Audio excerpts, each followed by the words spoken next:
Alrighty. Let me just send this out real quick.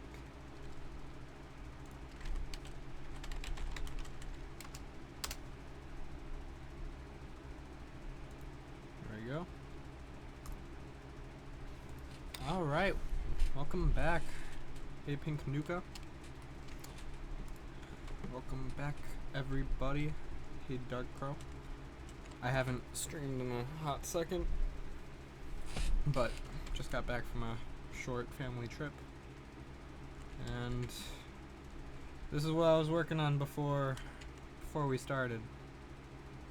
I got like a good few hours into this project. I got far enough to know that it works. Hey, anything works. Hey, just one man. So basically, FPS. Hey, Game Endeavor. It's an FPS. And right now it's pretty bare bones, but here's the magic part. Check this out. I did not program that gun in GDScript. There is no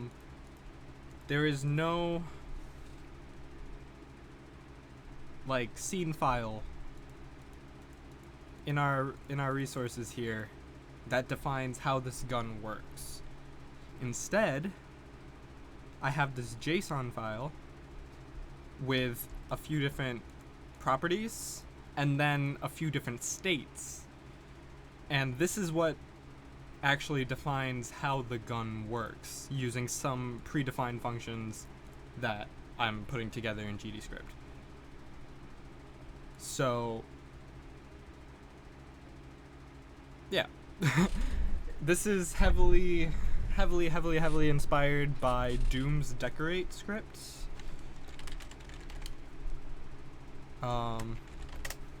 Here's a example. Doom's decorate looks a little like this, and you could see here that similar format. The main thing being how the states work. This is basically the entire animation of the weapon. So if we go into our weapons folder, you see that fire 1, the first section of these are all what I in decorate and what in the scripting language. These arrays here are frames, and then within frames there's certain things on that's in there. So the first section of the array of the frame is the sprite, so it's fire 1. So when you press fire, it'll play fire 1, and then I know this is like split up a little bit. When I find a way to make these both on the same exact frame, I would, but this is fine. So on fire 1, what we'll do is we'll fire one bullet with a spread of 0.2, and then we'll also play fire.ogg. Then we'll play fire 2 for 2 ticks, then ready 2 for, wow, I just saw this. Could actually do ready 2 for 4 and then get rid of this. I used to have a function on that, which is why I had to split up. And then after ready 2, it'll go back to ready. Just after you fire, it'll go back to ready. So, what's about projectiles or raycasting? We're using raycast right now. And then ready is just what the gun's doing when you're not pressing anything. I also have more logic for alt fire, but let me show you how that looks. So here we go. Fire and alt fire, and then here's our raycast bullet code. Basically, it'll just create a new raycast, extend it to where you're pointing, create smoke at the end, and then there's also that's kind of loud for me. I don't know if it's loud for you, but it's loud for me. And it creates smoke at the end, and then you could see, if I move around, you could see the bullet halfway through. That's just a little tracer effect.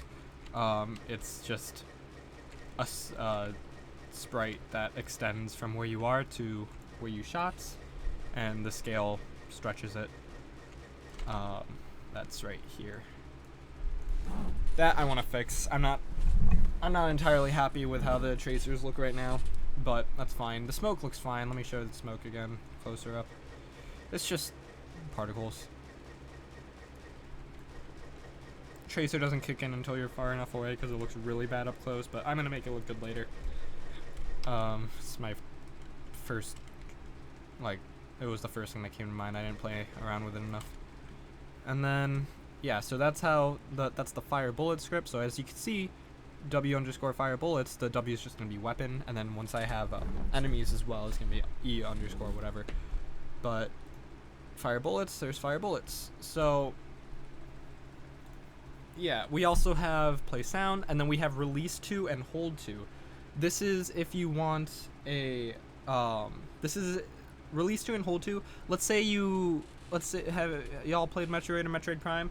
If you do hold to, you could have a fire state, and then if it'll last a certain amount of frames, but then once, let's say you're at this frame, you could say hold to fire, hold to charge, and then once it gets to that frame, then if you're holding let's say the mouse button, then it'll go to another state here that'll be charge, and then you could keep using that logic to extend it to have different stuff for different amounts of time held. I didn't make anything with that yet. We're gonna play around with making a new weapon here. I only have one weapon, so but that's just like an example, and that's just some simple. When the function runs, it'll say, oh, is this released? Then play whatever animation he said. And then the arguments are just passed in an array here. Will you be making a guide about this? Maybe? I'll at the very least be releasing this, but I don't know how to explain. Well, I know I'm explaining it right now, so I know how to explain it, but I don't know how to, I don't know. Maybe. We'll see. And then here's the, this is just the meat of the weapons. Here's the actual logic that takes that JSON file and turns it into the weapon. So let's go to our weapon constructor scene. So basically, let's look at the script. So when we run it, it'll create the cache, clear, this is just creates a new folder with the cache, then clear the cache. It'll, if there was already a folder and there was already shit in there, we'll delete it, and then remove old weapon data. That just removes the old weapons. And then here's the big thing. So for weapon folder and scan weapons directory. Right now the weapons directory is in the resources, but I could actually put this in the user folder. Let me show that real quick. So my file explorer has been really bad for some reason. So if you go to app data, go to Godot, app user data. So I'm gonna put the weapons folder here. This is just a folder that gets generated for every single project. This is where you'd put your save files and stuff for your project. But we're creating this cache file. This is what's creating the weapon scene. It's instancing this default weapon scene right here, and then changing all the properties around, right? Including this animation player. So for all the weapons in this weapon folder, it'll create this weapon. And how does it create this weapon? Well, first we're going to get the weapon data. That's just going into that folder and grabbing the JSON. Then we're going to instance weapon template. That's just going to take that weapon template that I was talking about a second ago and create a new one in this scene. Then, we'll set some properties, change the name, change the offsets of the sprite and stuff, and then create animations. This is the magic part. This is, once I realized I was able to do this is when I was like, oh, I can make this thing. So create animations.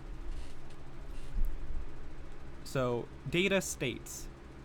So data states is all of this right here, right? And then in states we have more dictionaries that have more shit in there, right? So what we do is we create a new animation file. This is not like an animation player node. This is the actual animation resources that the animation player uses. And then we get all the states that are... Wait, no. This gets the name of the state, I think. Who knows? Whatever. And then time, blah, blah, blah. So we create 2 tracks in the animation player. One for the sprite and one for the method. Here, let me run it once so I could explain using here. So there, it just created the AK-47 node. Go to animation player, and we got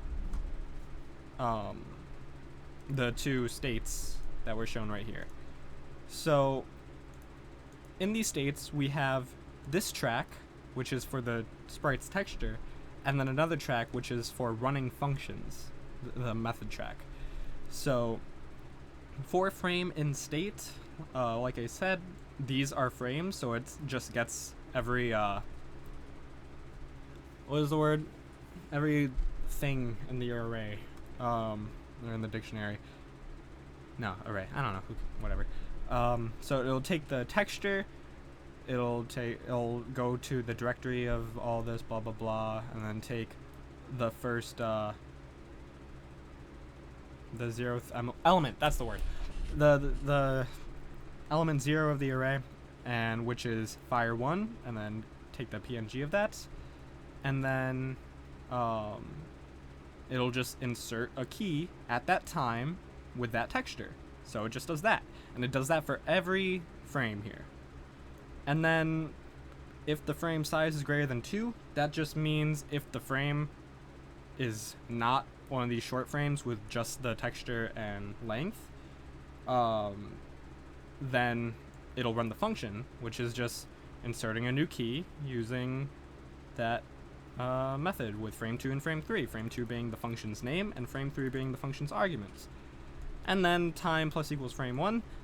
I could have made the times like an absolute time, so frame 1, I might actually change it to this. Like frame 1 would be at 1 second, and then frame 2 would be at 1.5 seconds. Right now I have it, frame 1 lasts for 0.1 seconds, frame 2 lasts for 1.9 seconds, frame 3 lasts for 2. That's just how Decorate works, so that's what I'm used to, but I might actually change it to just absolute times. Maybe not. I don't know. I feel like you can make better small changes to this without changing everything. So, you know what? Forget it. I'm keeping it like that. And then, yeah, so it creates all those keys for... all those animation keys on the tracks for each frame. Then it just sets the total length here to the time, and then it just adds the animation to the animation player. Simple. This was I thought that something like this was gonna be hard to make, but nah, I just stick it into one of Godot's built-in nodes and easy. And then yeah, it creates all the animations, then it caches the weapons. That just means it takes that scene, packs it, and then saves it as a scene in our cache here. So AK-47.tscn. Then it'll delete that, and then it'll use that scene and instance it right here. Add cache weapon is just that. So that's all it takes to make these weapons. And then when we're in the actual game, the player scene has this weapons script, which just scans the cache and does the add cache weapon, just like the other scene, and then instance it right here, and the player has the weapon. So how many minutes was that? How long was I just rambling? 15 minutes? Okay, so that's my 15-minute introduction to what I've been working on. Also, I dived into 3D modeling, found the Cinema 4D are comfortable for me. Sketches is fine, but like, I'll check that out. I need to figure out more 3D modeling stuff too. Hi Snail Mail Games. Hi Kane Thorn. Hello Joseph. Hello everyone. I have insomnia, so I'll stay. I feel that. But yeah, so that's that. And just as a quick showing that this actually works, let's play around with this. The first argument here is the amount of bullets, and this argument here is the spread. So let's just make this into a fast shotgun. So let's make it 10 bullets with a spread of 1, and then go into the weapon constructor and update it. Play. There you go. That's 10 bullets and the spread's higher. So that's, you can make quite a few guns using what I have in there right now. And the first thing I wanted to do on this stream after explaining all that shit was add a shotgun, because that's the simplest thing that I could make with what we have right now. So first thing I'm going to do is grab some sprites online. This is what when I use some mod Doom games, or mod Doom I mean, this is the site that I used to use. Go Doom confirmed. So this has a bunch of Doom weapon wads that you could add to your Doom packs and make Doom weapon packs. So I'm just gonna pick one I like. I think that one's nice. Actually, this is my favorite. Yeah, let me keep looking. I made a big weapon pack freshman year so I could play with a couple of my friends, and we only played it once, and it took me like 3 days straight of putting it all together. But that's fine. I don't want to reuse the stuff that I used there. The AK-47 that I'm already using is kind of want to replace it with this machine gun. What am I talking about? This is all just for examples. How about this? How about that for a shotgun? How about quad shotgun? That looks nice. No, I like this one. I like this one. So just gonna take this, got the WAD file, put that here, get Slade. This is just a Doom WAD editor. Get the decorate file. So yeah, here's the guns decorate file. So you could see how it's a similar structure to my scripting JSON language. But that's not what we want. We just want, oh wow, this is a lot. I'm not gonna put in the reloading. No, I should put in the reloading animation, shouldn't I? Yeah, let's do it. Let's just get all of this.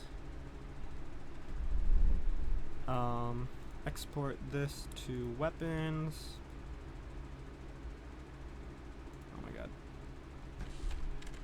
Shotgun.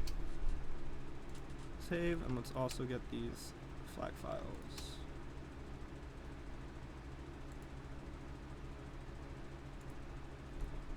Okay, so this is gonna be this is gonna take a second to make this script, but let's do it.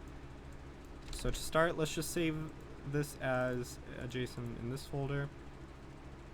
Now we'll name this shotgun.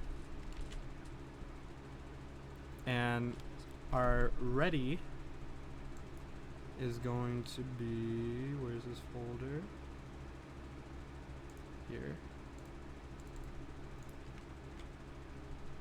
Okay, so these are all in order. So I'll be able to add these in pretty quickly. I'll just have to copy and paste a lot of stuff. So ready is SBSHA0. Oops, did not.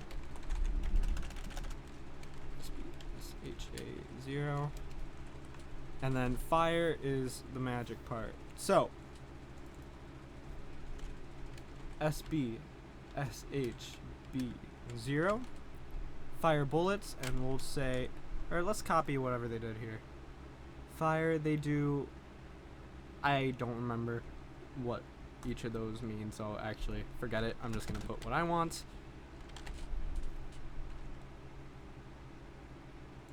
Okay, and SBSHB0 play sound is gonna be SBS fire dot FLAC. I don't know if Godot could play FLAC files, but we'll see. And then we just, here, let's start with that. Maybe you could invest some time to make a weapon editor or a weapon converter. It would be well, I would like to make a converter that takes Doom decorate scripts and just converts them into these JSON files. That'd be sick. But I was also thinking, I don't even need the JSON files. I could have definitely made an editor where you just import your image files and then you put in the logic there yourself using Godot. Like, I can make a weapon editor in this game if this game gets far enough along. But for now, I'm just gonna have to type all this out manually. Well, first let's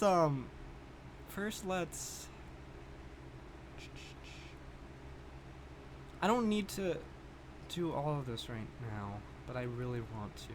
Yeah, I'm sorry. Let's just do this. It's gonna be, or let's just do before the reload.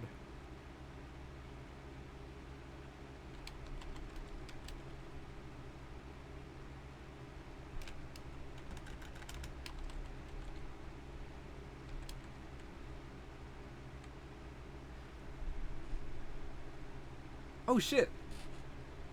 Thank you, Eduardo. That's awesome. Thank you so much. Very nice of you.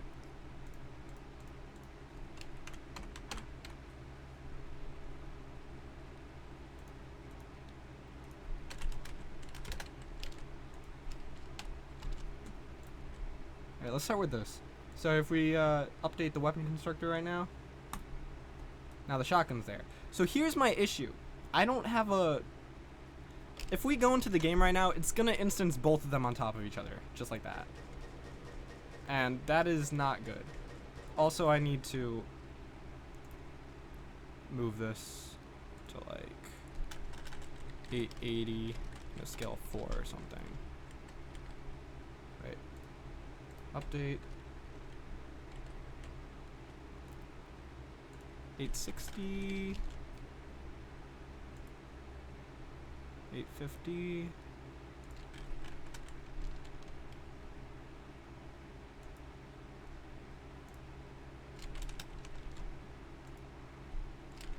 It's like 836 or something. Yeah. Yeah, sorry, that's what I was thinking.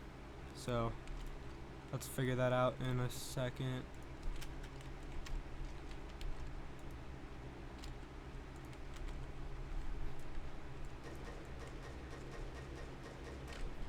So.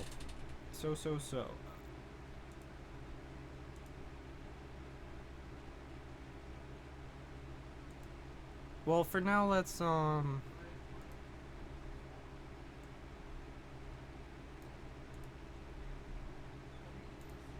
we gotta play with this. So. No. Yeah, current weapon equals 0.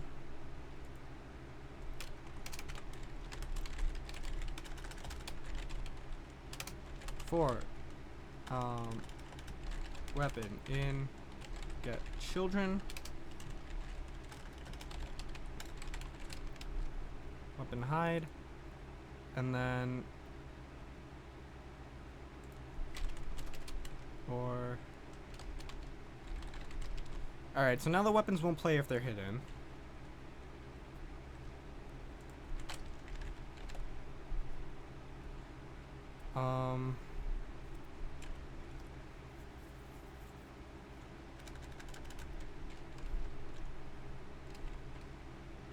Yeah, let's just start with the next weapon and we'll have a loop. Yeah? Can you walk the dog? I'm busy. But can you walk him like tonight? Yeah. What time? I don't know. Did you talk to the boss? No, What did they say? they didn't. Nothing? No. Oh, she left. Yeah, she left. Walk the dog, throw the garbage out. Yeah. I mean it, Joe.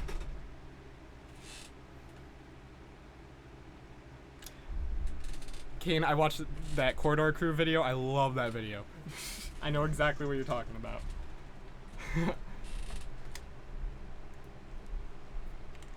I've been on a Corridor Crew binge for the last week. Okay, next weapon.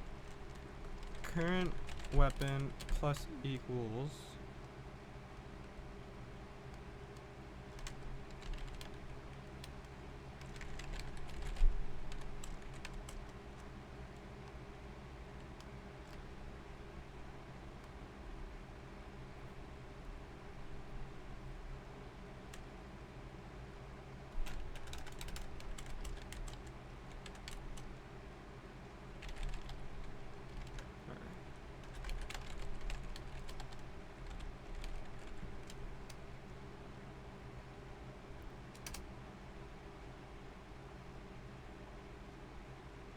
Then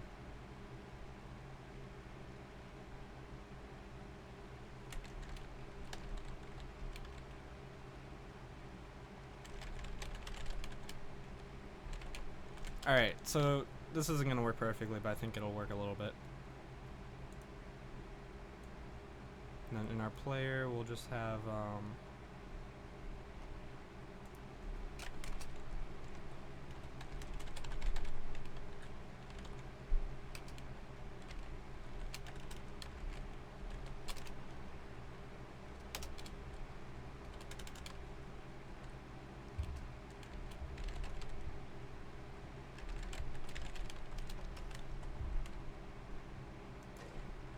no, that's not it.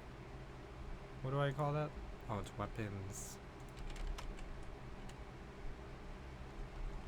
Okay, so it's not doing anything.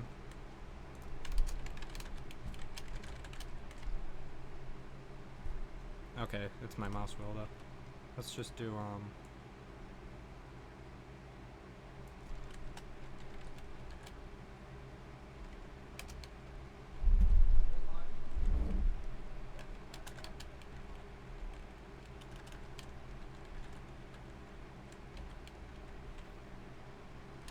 yeah, I'll have this for all the keys and make it switch to the number, like, weapons 1 through 9. That is what I will do. Okay. Attempt to call for should show in base null instance, not a null instance. Squeeze me?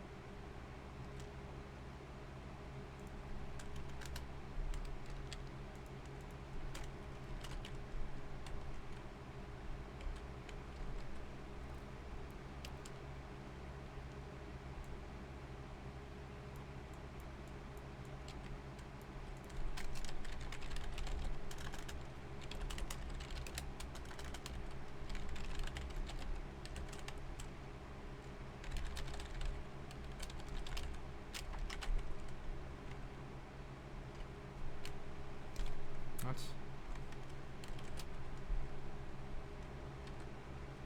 Work.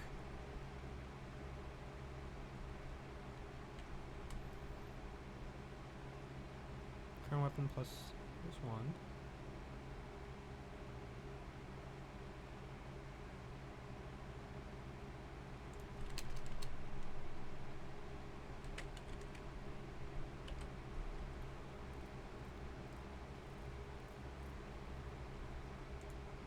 Confused.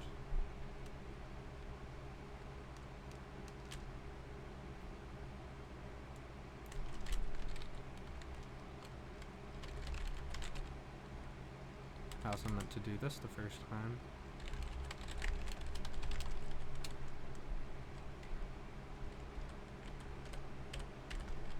Okay. It's working. It's just doing pressed and not just pressed. But I don't think there is a. I don't think there is a just pressed.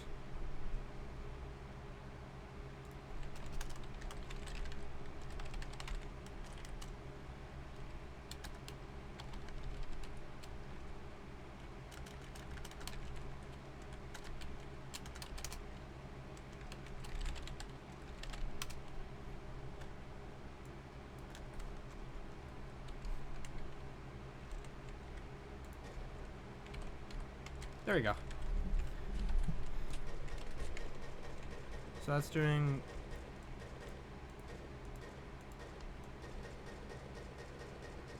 That's working, and then add something else. Also, it's not playing the flag file.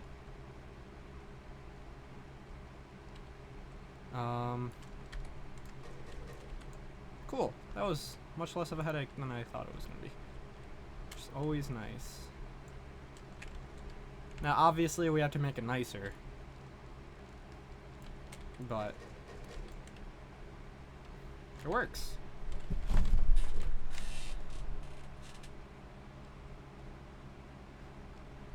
This also just gives all the weapons to the player immediately.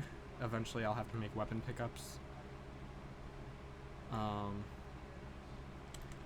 sound's not playing. I don't know if y'all hear the sound anyway. But let me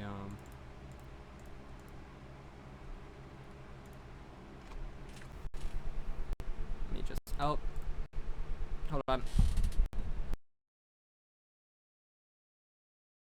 because it messes with my mic.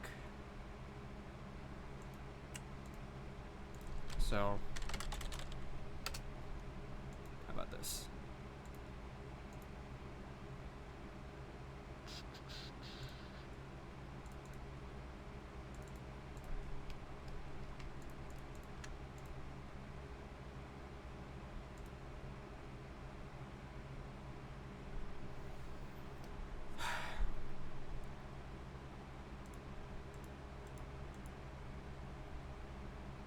Where am I from? Chicago.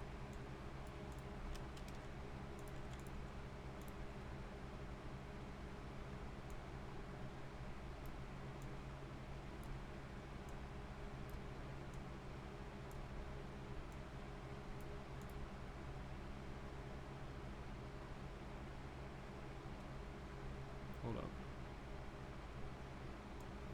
Okay. Here. Use OG.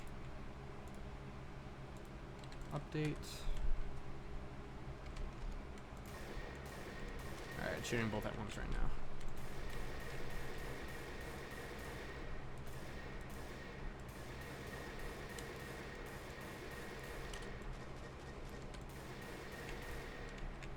From Europe? Why?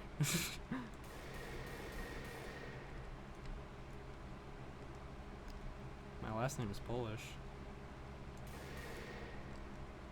But I don't look I don't even look white. There's no pictures of me though.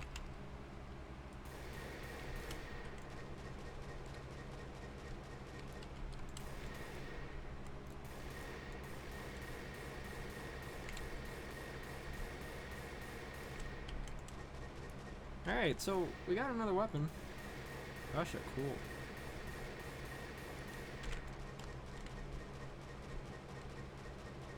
I'm like 2% Russian or something.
Maybe later.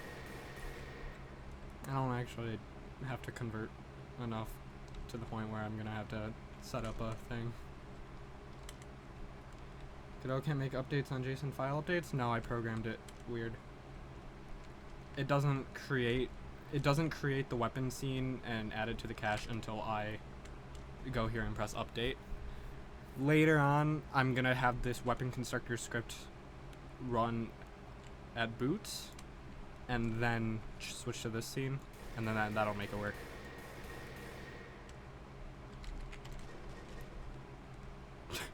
Yeah, I kind of just pick whatever maps from Nintendo games are easily available on Models Resource. And this works for me.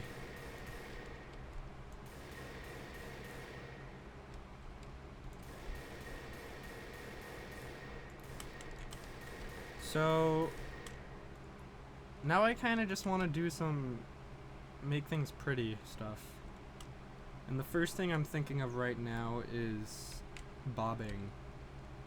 So that as an example, in my other FPS project,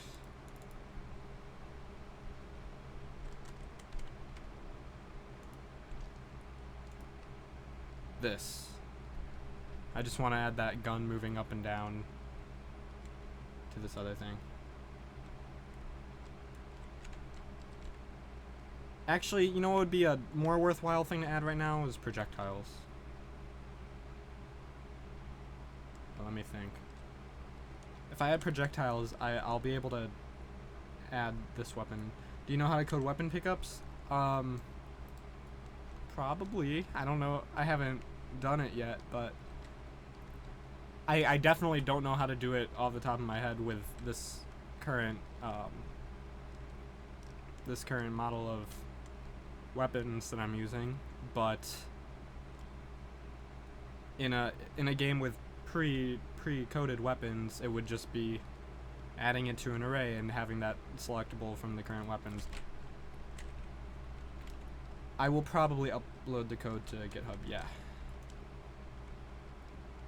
Once I have a different map. Maybe I'll probably combine this project with this one and use the custom sprites that Andrew made, and then that could go on GitHub.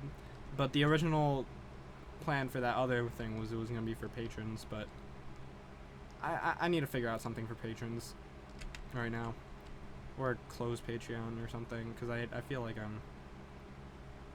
I don't know. I'm not offering enough for patrons.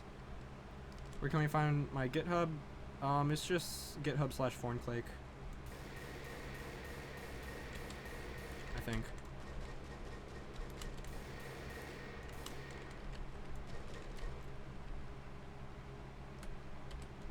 This weapon switching is kind of cool.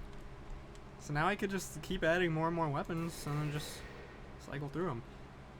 I'm gonna have to improve it by making it the way I want it to be is you'd be able to, in the JSON file, you'd be able to say it would be like slot would be 9, and then you'd press the 9 key and then it will use that weapon, and then if multiple weapons are on the same slot, it'll work like Half-Life, where you just press it again and then it'll cycle through those slots. And I think that'll be pretty easy to add, and then that'll mean an unlimited amount of weapons will be able to be added. But I don't care about that right now.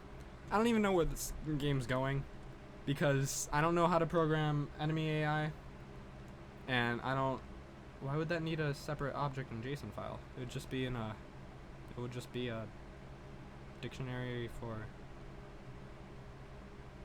it'll be a dictionary at runtime. I don't need separate, the only thing I want to use JSON files are the actual weapons. We don't need a whole nother thing. No, it should not be independent of weapon data. The weapon data should tell the game what slot it's supposed to be in. That's because, as an example,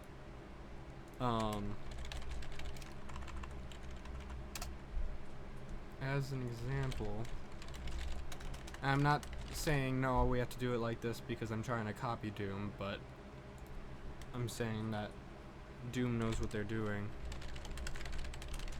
Why can I not find this page? There you go. What Doom would do is it would say, oh, it also used slot number.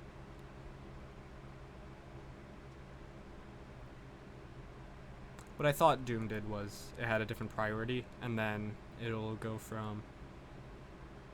Oh no, it's exactly how Doom did it. Just kidding. But yeah, I'm just gonna copy Doom. Doom and Half-Life. The weapon should... The creator of the weapon will decide what slot the weapon will go in. That's how it'll be. And I'm not sure if I want it to scrunch it together so that if you have two weapons and one's on 1 and one's on 5, that you just press 2 to get to 5. I feel like that will get confusing, so I'm just going to have it so you have to press 5. But you know, there'd be like a little HUD display on the bottom left that'll show you your weapon slots and what keys have a weapon already in there. But here's the thing, I don't know if I'm gonna even get there because I don't have there's no game here. I don't know if I'm going to add enemy AI because I don't know how to do enemy AI in 3D. Barely know how to do it in 2D, but the only way that I can make competent enemy AI is in a 2D platformer setting. And you'd think, oh, well, just make it 3D, but no, it's not just make it 3D. I don't know how to use nav mesh. I played around with that when I was making this one, and I couldn't get to work. I'll try it again.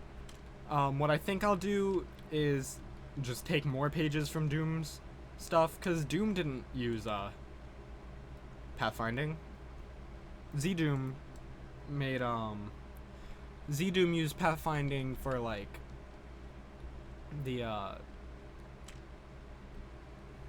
AI for players, like when you're playing a deathmatch game, like in Zandronum. That uses actual pathfinding, but Doom itself doesn't use any pathfinding. It's just all they do is they walk around, and if they have a view of the player, it'll shoot the player. You can use navigation mesh. It's mostly like in 2D, but one more coordinate. I was using navigation mesh, but I couldn't figure it out, is what I'm saying. I was trying to just get a thing that'll every few seconds, and oh hey Joshua. Sweet. I will try to catch one of your streams soon, but not tonight. I'm on this tonight. But what was I saying? Navigation mesh, blah blah blah. I was trying to make it just follow the player the other day, or the other month, and I couldn't figure it out. But I think I could just go for simpler enemy AI, and then just have, oh, the guy will just walk around randomly. Oh, the player's there. I'll start walking towards the player. That's what it did. And then they got caught on walls a lot too, but you know what? That's fine. I don't know. The other option is not do any NPCs, not do any enemy AI. Could just make it multiplayer, you know. Just do that. But as I have discovered, fucking servers are hard.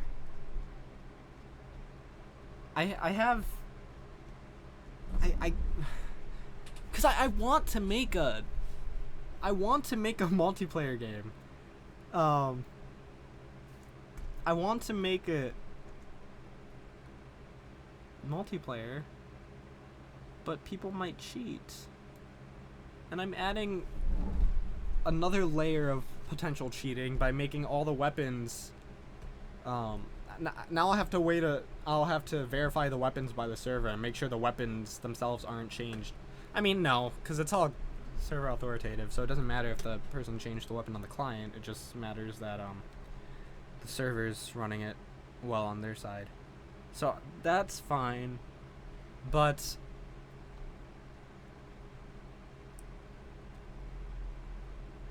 making servers is hard. Like, you know how people say, don't start with a multiplayer game? I didn't start with a multiplayer game, but I really did think that spend enough time with peer-to-peer multiplayer, that server authoritative multiplayer would be, you know, just that with a couple extra steps.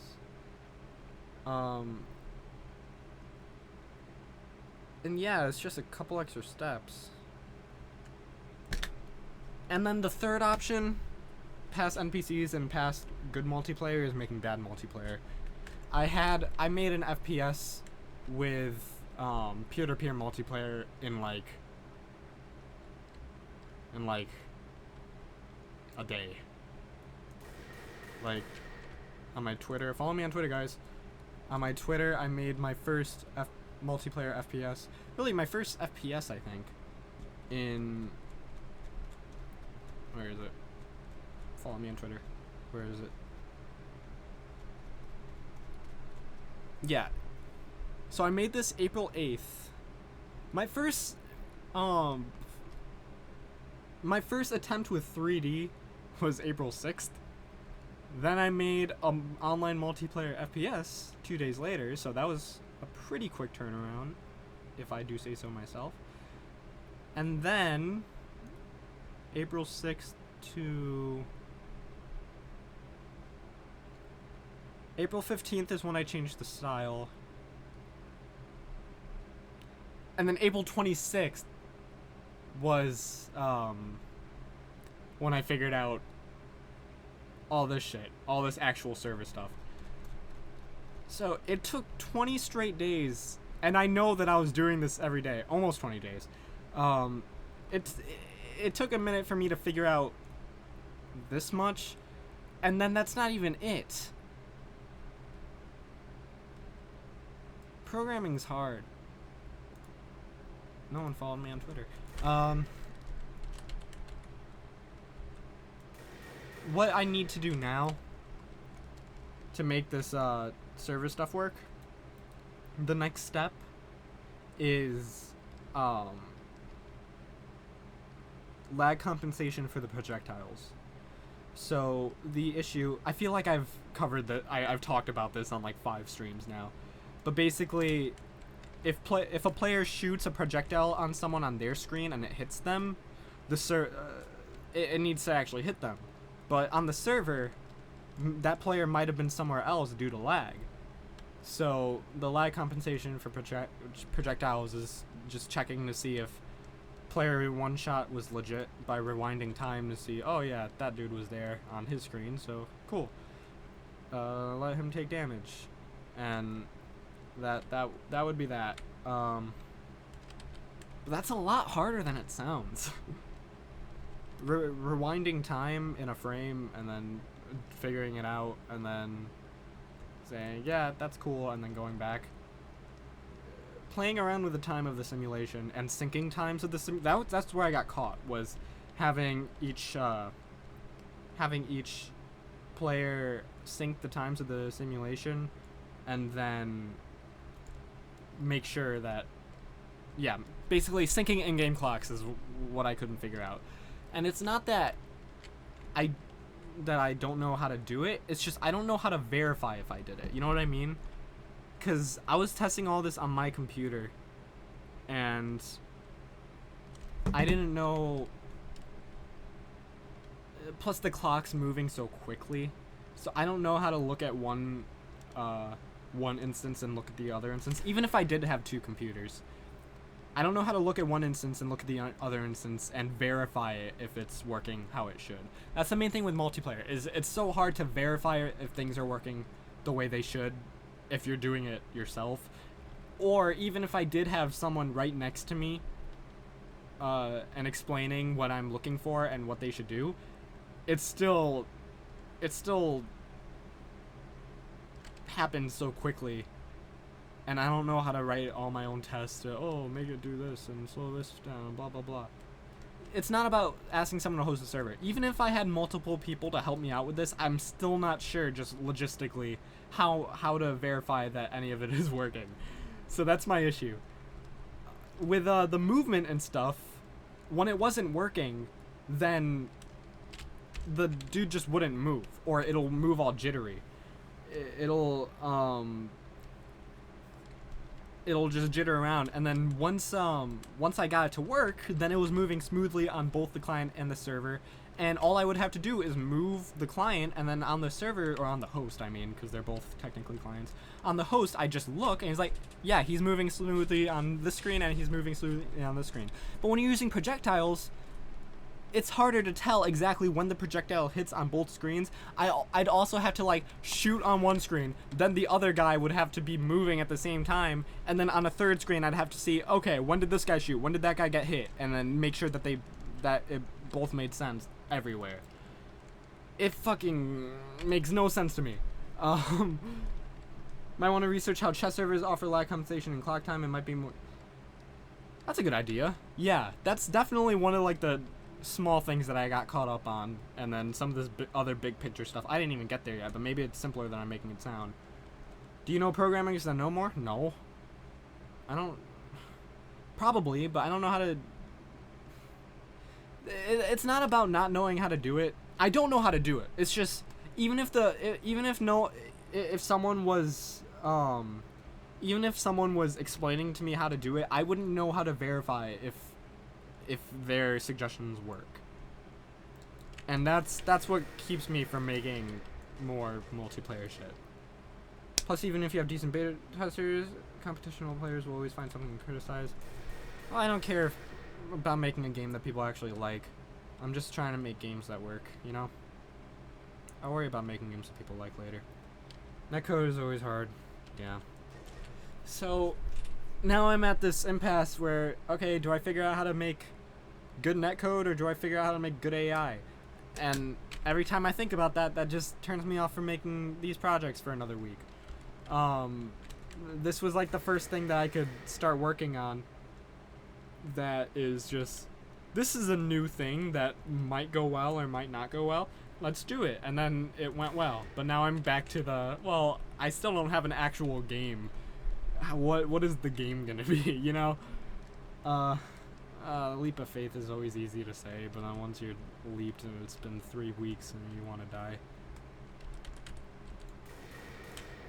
I could just do peer-to-peer. You know?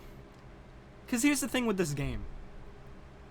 The whole point of this game is for people to make their own custom content and send it to their friends and play with their own stuff. And if you're just playing with your friends, then peer-to-peer is fine.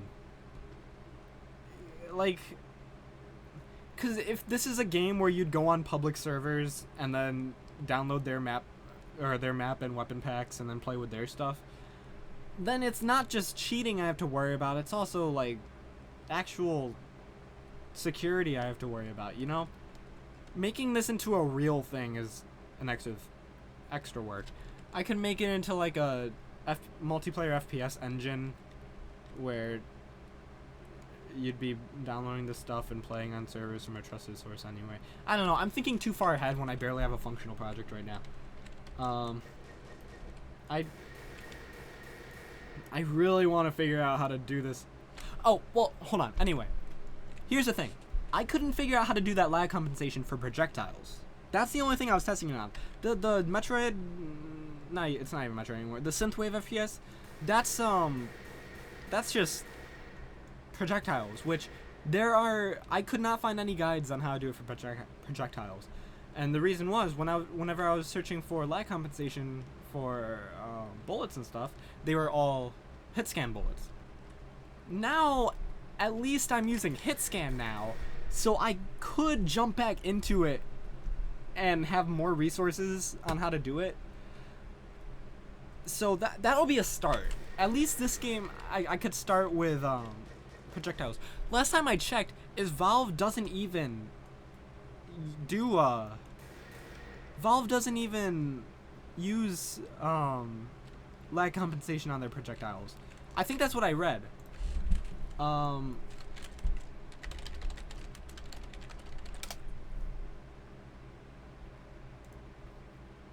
Yeah, see? Team Fortress 2. Where I just read it. See, okay, this is what I was talking about. The server temporarily rewinds its copy to compensate for the lag. When the server rewinds and sees that you're hit and then deals damage. blah blah blah. Where's projectiles? Oh, exceptions. Projectiles such as they're not even lag compensated. So that's just the way they look at it is fuck the people with high lag. They gotta deal with it. That's probably that's the way to go. If I can't figure out how to lag compensate the projectiles, I just won't. Because the issue is, on here, if the projectiles are not lag compensated, you'd click, and then depending on your ping, it'll be, I just clicked it, then it shows up, you know? But if I just ditch these projectiles for most of the weapons, and then just have several slower moving projectiles, then I'll just say, no, we're not gonna lag compensate these. That's probably the move, right? Someone agree with me. Because that's the only thing that's gonna get me back on this project. This project in its current form, I can't do. This game has fast moving projectiles. That's just not an option. That's just, if I'm gonna make it like a Metroid Prime kind of thing, then it's gonna have to be hit scan or shitty projectiles, shitty non-lag compensated projectiles. Well, here's the thing.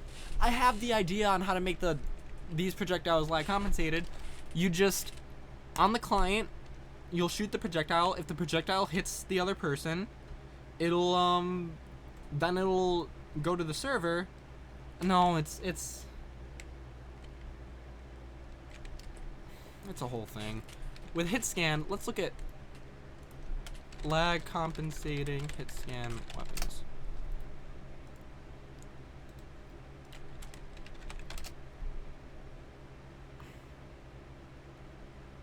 Well, here's the thing for projectiles. Let's see what these people think.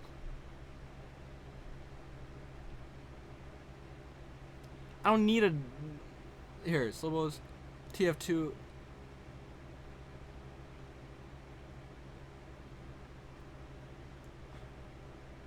Oh, so how TF2 does it is it just checks once. Oh, I should just do that. The way TF2 does it is just the player shoots. Okay, that's still gonna require me to sync the in-game clocks. But basically, the player will shoot, and then it'll move a certain distance on their screen, and then by the time the server receives it, the server will use its ping to move their copy of the projectile X amount of units forward before it starts moving. Then it'll start moving. Then they should be synced on their end. So that makes sense. That's something I could do with projectiles. But now I just have to use hit scan, which is theoretically easier, right? Hold on. I've been not reading your messages. Sorry, guys. Didn't you think about moving to Unity? Yeah, eventually, but I like Godot.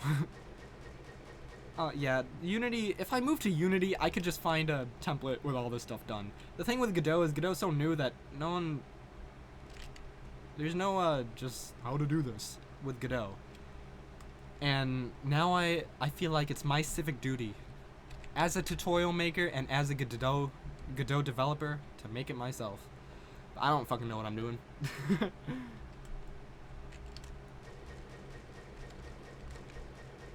I just wish smart people would do this for me.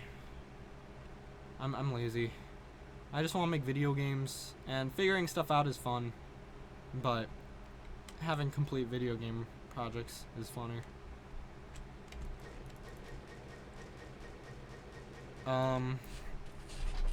Well, I have not, like, I feel like I've just been talking for the past half hour without touching a single line of code. But y'all are still here.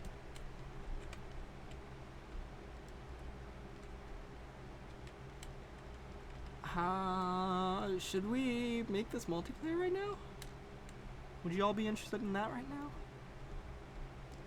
'Cause that's an option. It's just gonna be copy and pasting shit.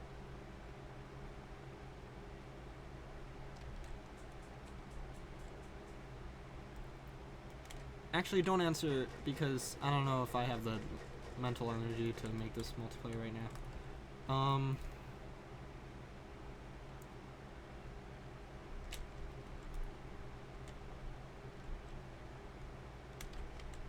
I think... So, you know what a start would be? I could at least start with making it multiplayer. Have it... Here's what I could do. I could use the code I already have. I already have this project fully kitted out to lag compensate movement. So at the very least, people can't do speed hacks. So that's a start. Then I could do I could just handle the hit scan stuff peer-to-peer for now, and then figure that out later. But I guess I should worry about making a game first before I worry about people cheating in my game, you know? That's probably ideal. But what other dumb stuff that's not actually important here could I work on first? Still need to add bobbing. The whole point of this project and the whole thing that y'all see when you look at the title is scriptable weapons, so I feel like I should be adding something to the scriptable weapons. What I really want right now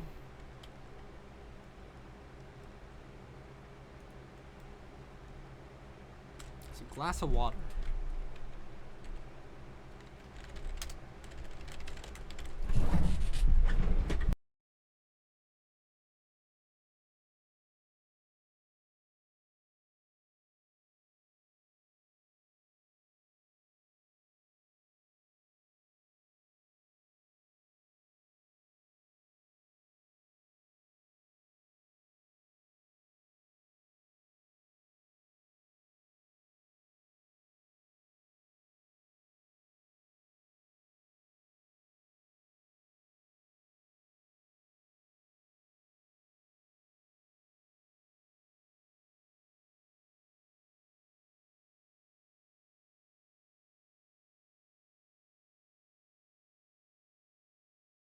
Okay, I'm back.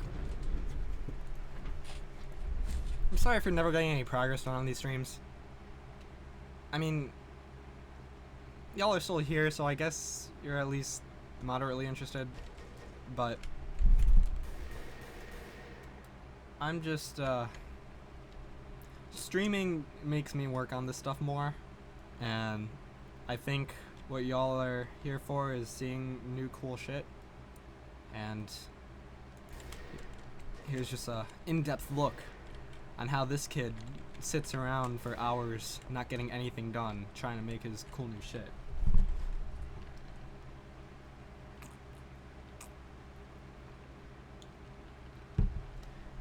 My opinion, Godot is still a bit iffy for 3D and such. I think if an FPS project of yours got that close to becoming a real project, just go to Unity for the success of the game.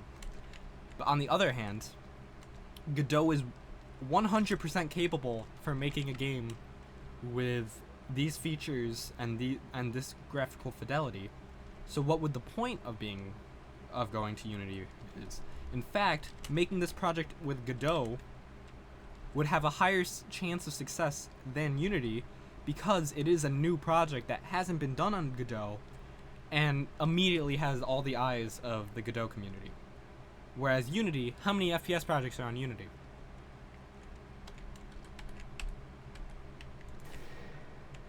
That being said, yeah, 3D Godot isn't perfect yet.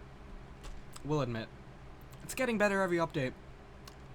I'm not gonna be like the people who say, oh, but just wait till 3.0. Oh, but just wait till 3.1. Oh, but just wait till 4.0. Because while they do make huge strides, it is just that far behind Unity. On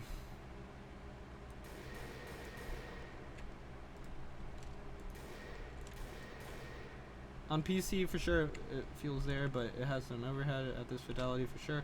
Works, you have to keep physics to a minimum. Well, the other thing is if you're smart, you could just put all the hard stuff in C++, you have a lot more control over your project with Godot than you do Unity. If you're just using the things that Godot immediately hands to you, then yeah, sure, it's not perfect. And graphically, you can't really just force better graphics into the game by creating some modules. I mean, you can if you're that smart, but at that point, you should be contributing to Godot. But I don't know. Obviously, if I knew Unity, if I was at the same comfort level with Unity as I was Godot, this thing would be done. But I don't know. Godot's good. And the more I make with Godot now, the better Godot will get, you know? I don't know how many people I personally have hooked on Godot. I doubt that many.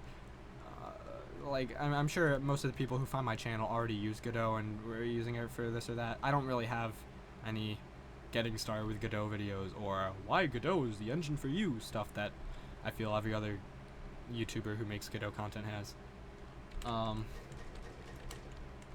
But I think if I'm able to make a project this cool with Godot, other people might be like, hey, I can make a project this cool with Godot. And, you know, I'll throw the source up and people could just make their own cool project with Godot. And the whole thing with this project right here, the point of scriptable weapons, I wouldn't have made scriptable weapons if I didn't want people to make their own stuff here. Right now, I'm trying to make my own engine. Right now, I'm trying to make my own FPS engine based off of Doom that people could just make their own content for. Because I feel like that would just be neat. I already have ideas on how to make a level editor here. It's not going to be that complex. It's basically just going to be using 2D tile maps and converting them to 3D grid maps.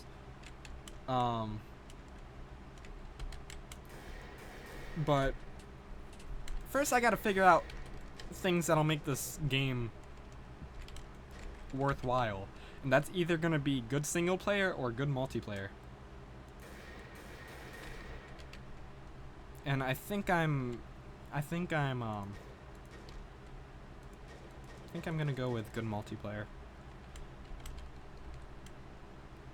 And who knows, maybe later there'll be both. Oh, there'll be Gibbs. Dude, trust me. Come on.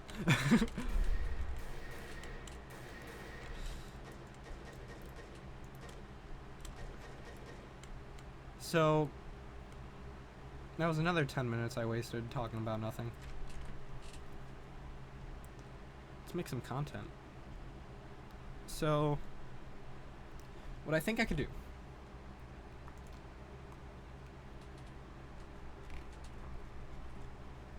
I think it'll be easier for me to take this project and insert it into the Metroid or maybe not. Because I want to add all this stuff to this project. Fortunately,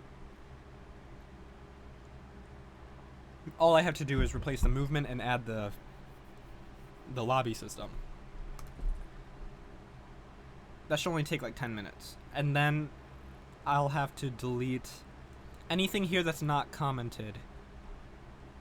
Everything that's commented is movement related, and then I got started on the projectile stuff and I did not comment it. So game time was related to syncing the clock, so that's not commented yet. Get weapon inputs, obviously. Hit, stun, hurt, that's all combat related. None of the combat stuff is implemented. Dying. So I could copy all the other stuff. Oh man, no, this is kind of a project. This is kind of something I'd want to do off stream. Just because it's copying and pasting code isn't the most interesting thing to watch.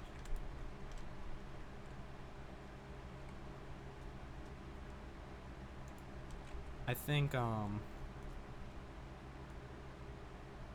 maybe I should add the bobbing like I said I was going to do 40 minutes ago. Hold up.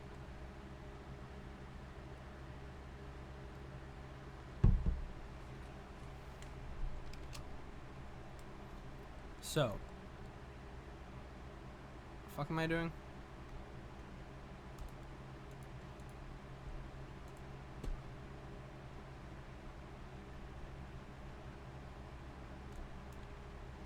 squabbing doesn't matter. Multiplayer matters. I should add the multiplayer. I should really go into these streams with a little bit more of a plan.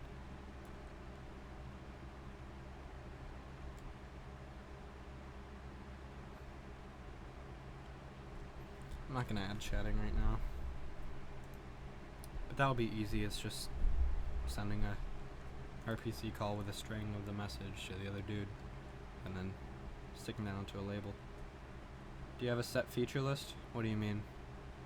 I have no idea what this project's gonna be. I just have an idea of an FPS that I've wanted to make for a while, and I only just recently figured out how to do it, and now I'm kind of just throwing stuff at a game.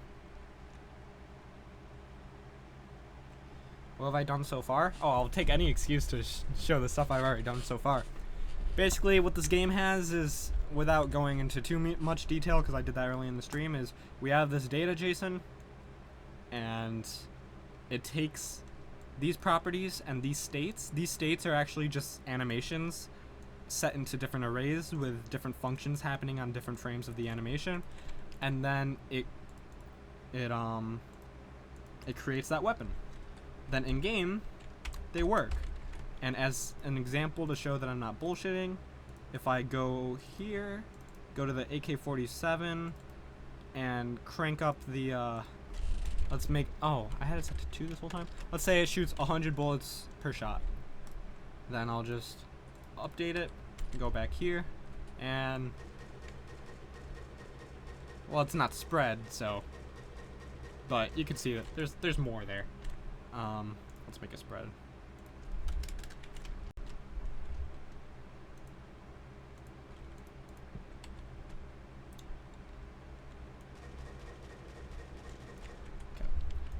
So yeah, that's just what we have so far, and now I'm just trying to figure out what the rest of the game is going to be. Then, what do you want to do now? I mean, you could go for the gibbing, slow projectiles, stack NPC, there's so much you could do, just how do you feel? I want to add the multiplayer.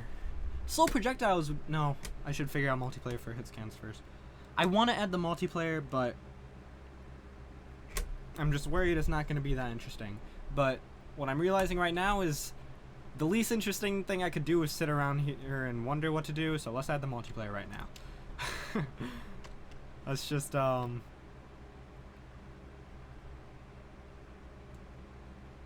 copy and paste this.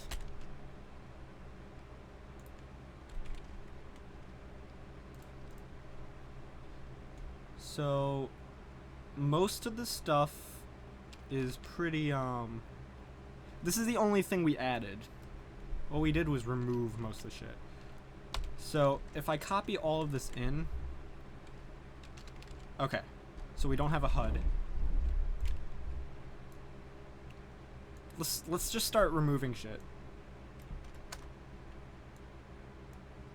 We don't have a sprite 3D. Shit. Okay. Here's what we're gonna do. Here's what we're gonna do. What's in here? Who cares? Open Godot engine and close it.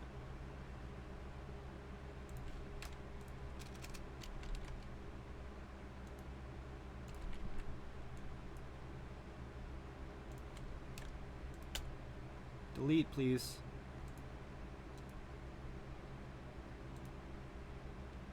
And then we're just gonna go to Metroid, take the player, take the whole player folder. Let's just take everything. Let's take the UI. Let's take I don't know what's in Logic, but let's take it. We need player. Let's take music. We just don't need weapons, because weapons the only thing we have on this project. So don't replace sound. Cool.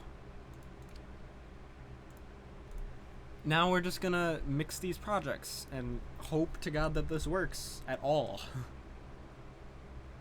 Alright. It's broken dependencies, blaster. That's fair. Let's go to player. Open anyway. Wow, it's just not gonna open without it, is it? That's a shame.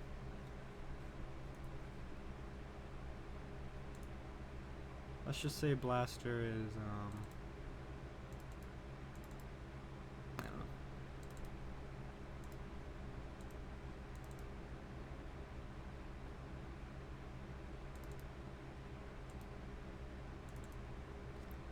And then delete it. So, let's see how well I made this shit in the first place. If this was actually well made, then most of this should work without too much effort. If it was not well made, then we're gonna have a lot of work to do. So, lobby, we have to switch map to areas/peach. In areas/peach, we need to, the player should already be there. Yep, player's tiny. That's fine. And then we need to add this game.gd. Now, game.gd needs spawn nodes.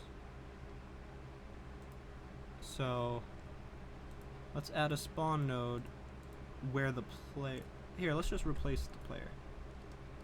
Is that a thing I could do?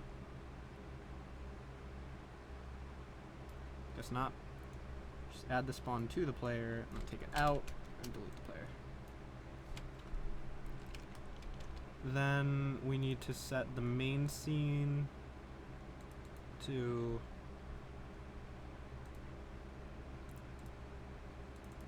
the lobby, and then play. Cool. So, the fuck? I'm not even using controls right now. What? HUD I could understand. Why is that crashing? What? Oh no. Okay, no, that's fine. Right? That's fine, right? Yeah.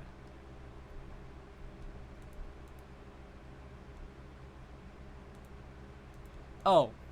Oh. Sorry. I'm a dum-dum.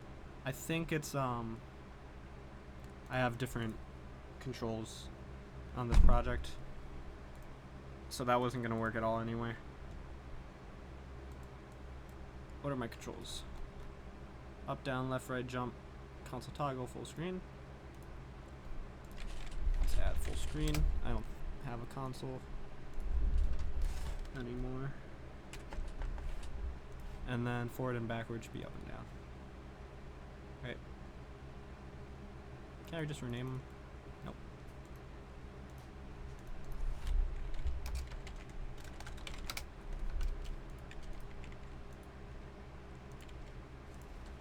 Alright, work. And okay.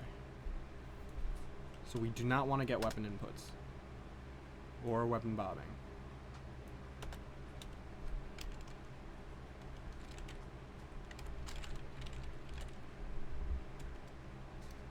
In fact, we need to delete all the weapon stuff,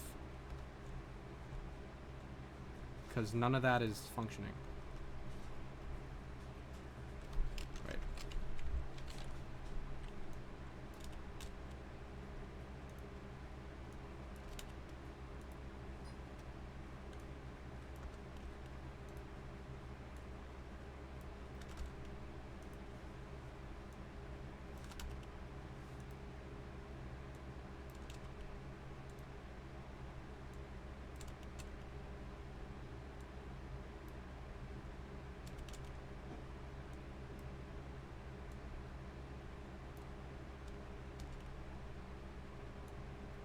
No respawning.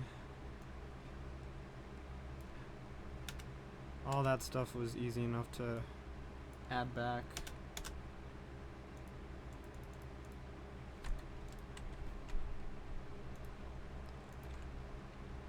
Okay.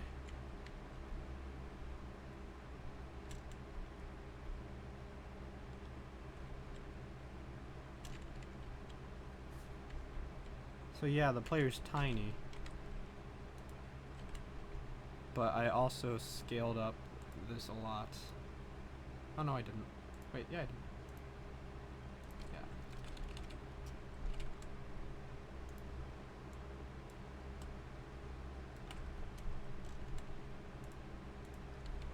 That's better.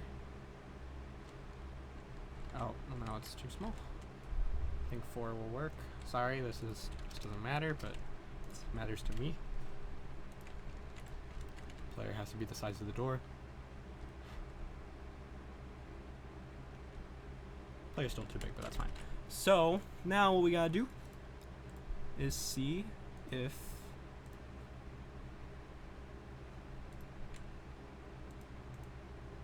it works.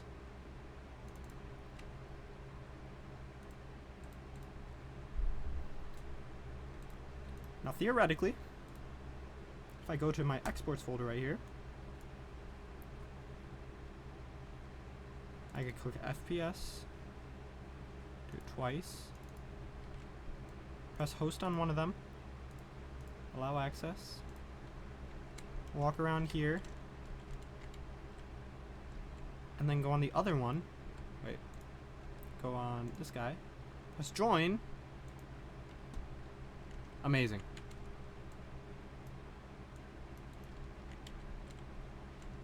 It's jittery, but that's how I remember it.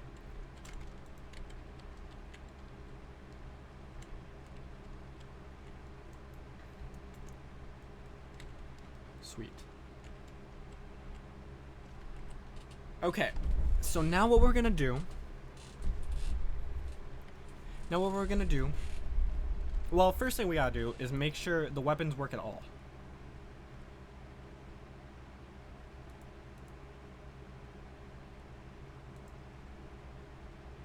Let's get rid of some of this frivolous stuff. Yeah, this is the same pastebin player script. I made it working, it was jittery exactly like that. Yeah, it doesn't have a entity interpolation yet. I had it working a little bit at one point. I don't remember why I removed it, but once this project has some stuff and then I get this on a GitHub, I'll have an updated version of that pastebin. I'm surprised people are still finding that pastebin, honestly. Because I don't remember putting that in a lot of places. Anyway, we need node called weapons. And give it that.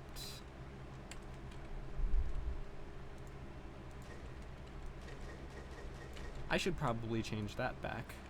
Oh, I didn't update weapons.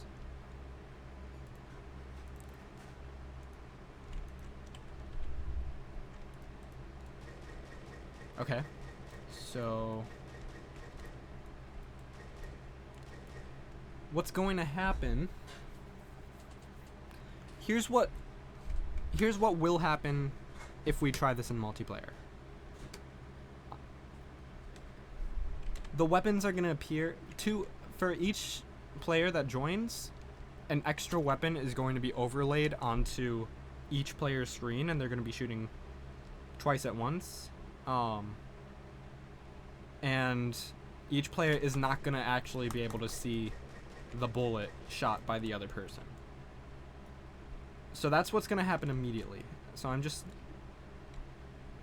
running through exactly how I'm going to tackle this in my head right now. What I think I'm going to do, I can't just delete the weapons, this weapons node, because that won't work. The way I'm going to sync the weapons, this node has to be there, but what I can do is only have this weapons thing work if they're the network master, you know?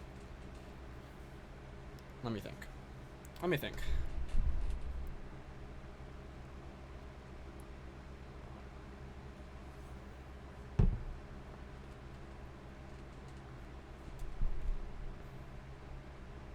Because each player is going to have a list of all the shit that the other players have. Is that necessary? I'm not sure yet. Maybe if we need like a spectator mode, it'd be nice to have, but that's thinking so far in the future. But I'm just wondering, because I could make them not have that, but that would be extra work. But it would be extra shit that everyone has to keep a hold of. But does that really matter? Not really. So yeah, we'll keep it. Because the weapons themselves, the logic's going to be called in here. We're going to do, this is going to be a sync function, so it's going to happen for every player. Like, instead of, this is going to say, well, this itself isn't going to be a sync function. It's going to be in here. We're going to have another function called fire bullets, and it's going to do RPC, fire bullets, blah, blah, blah, using those arguments.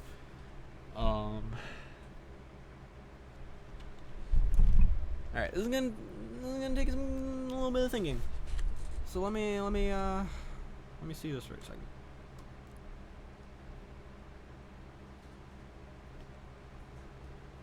We might be able to make the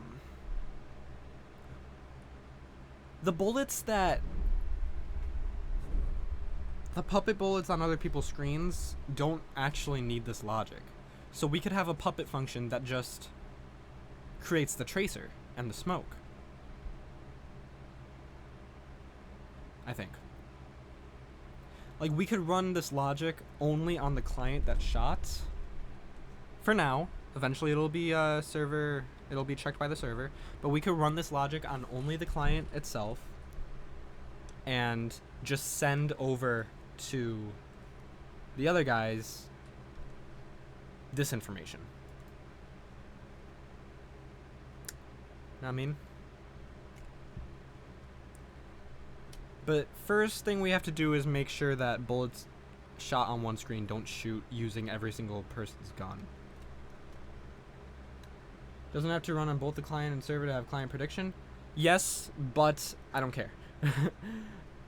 I was complaining for like a half hour saying, how am I going to do lag compensation? But I'm not going to do lag compensation. Not for now, at least. Right now, it's only going to run on the client. Right now, we're just going to make this work. Because I can't make something good until I make something at all. So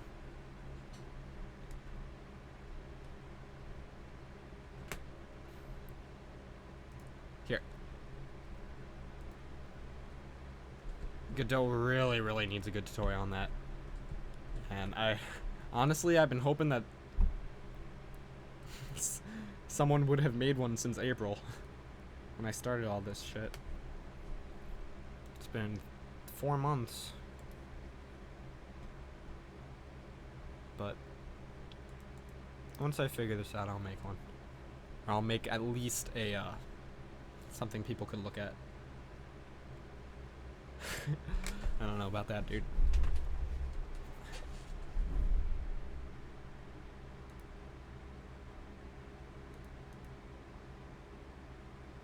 So, for weapon and scan cache.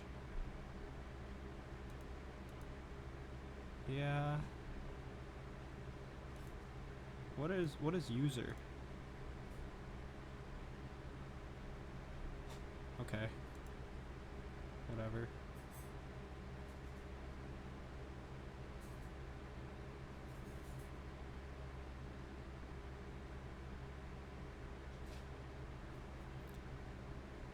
Oh, now I gotta do it for you, JT. I need that 1%. 1% on a million is what? A lot?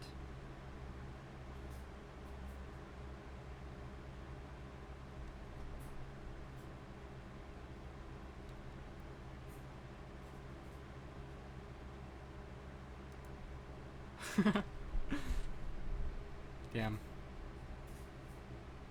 You're hereby blocked from watching these streams.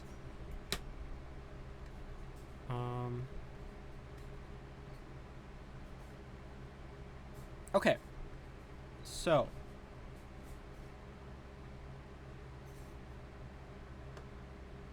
What we want to do is only do this shit only do this shit.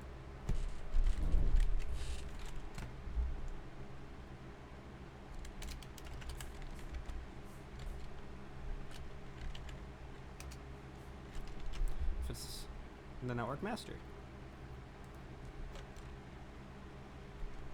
Wait, no, that's gonna.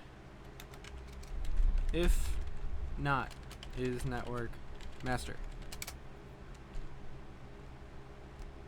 Hide and return.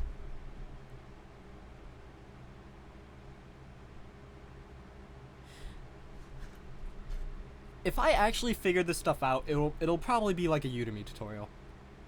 Cause I've been wanting to make a Udemy tutorial. Here's what I want to do. I haven't been making many tutorials, but what I'd like to do is put tutorials on Udemy, make them like $5, but for the first 2 weeks, people could just grab it for free. Because I don't want to be like, hey, all the people who subscribed to me for the free tutorials and shit, sorry for not making a tutorial for a year, but you can get the next one for $10. Instead, I'll say, hey, people who are subscribed to me, I made a new resource that you can get for $10 on Udemy, but just for you. If you pick it up in the next 2 weeks, it's yours for free forever. I feel like that's nicer. But who cares? I need to make a tutorial first, and I need to make things worthwhile first. So if that business plan doesn't sound good to you, don't worry about it, because it's probably not going to be made for a hot minute.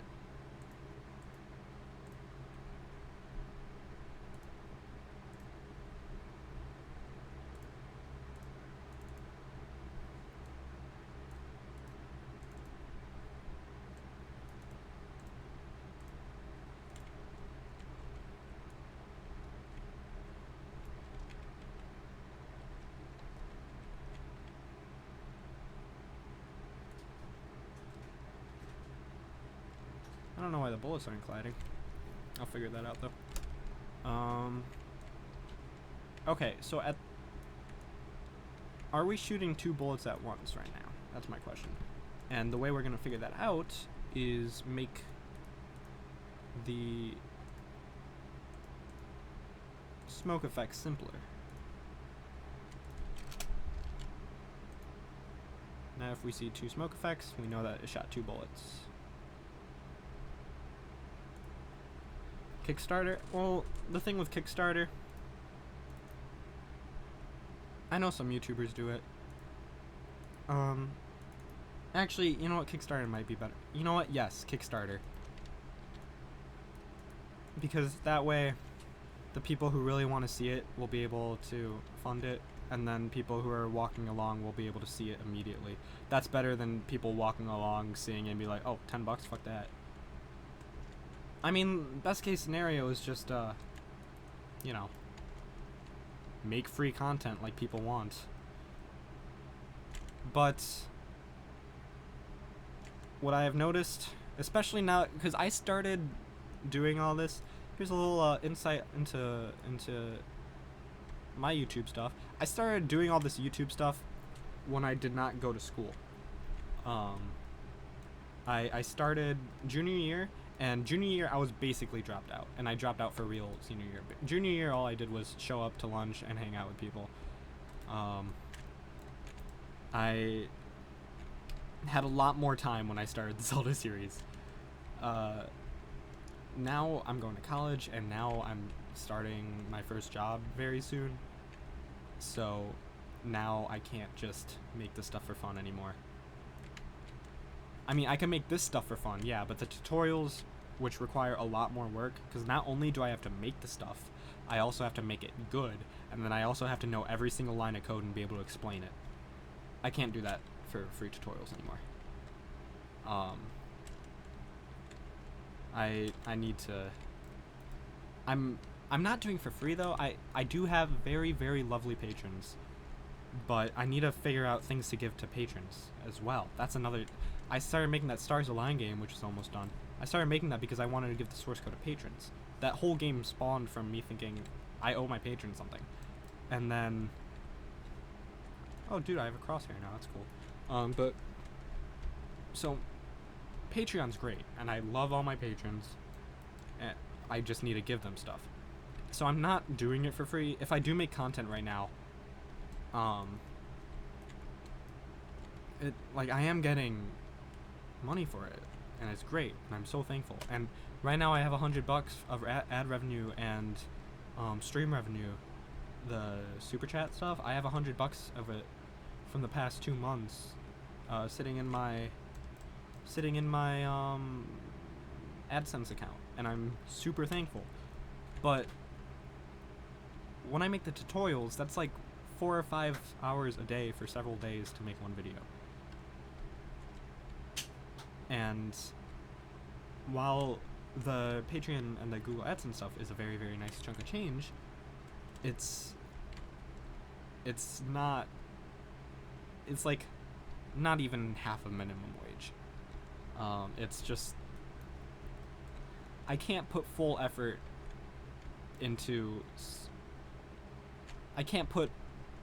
full effort into just making stuff for other people as much as I'd like to. If I had infinite time, this is what I like doing. I wouldn't do any of this if I didn't enjoy it. But for right now, I kind of just have to do I kind of just had to do the easy stuff right now, which has recently been streaming. And the streaming stuff, I like to think that I'm still helping some people. I start off the streams with an explanation of everything I'm doing, and then I work through problems with people, and interacting with you guys is always super fun. And it's super helpful for me, because y'all always have suggestions, and it's great, but the tutorials are very hard. They're very hard to make. Even when I was doing it for free, I put a lot of time into that. And even that, like, the first few Zelda tutorials are really shitty quality, but it still took me so long to make those. Just making a mistake while I'm recording it is time lost. Sometimes I would record half the video and then realize it doesn't work exactly as I thought, then I have to rewrite the script and then redo the video and blah blah blah blah blah. And then now I'm trying to up the quality. My first Patreon check I bought a mic with, and then now I'm trying to do written tutorials. Written tutorials are still, they're not necessarily easier to make. In fact, making video tutorials got easier once I started doing written tutorials as well.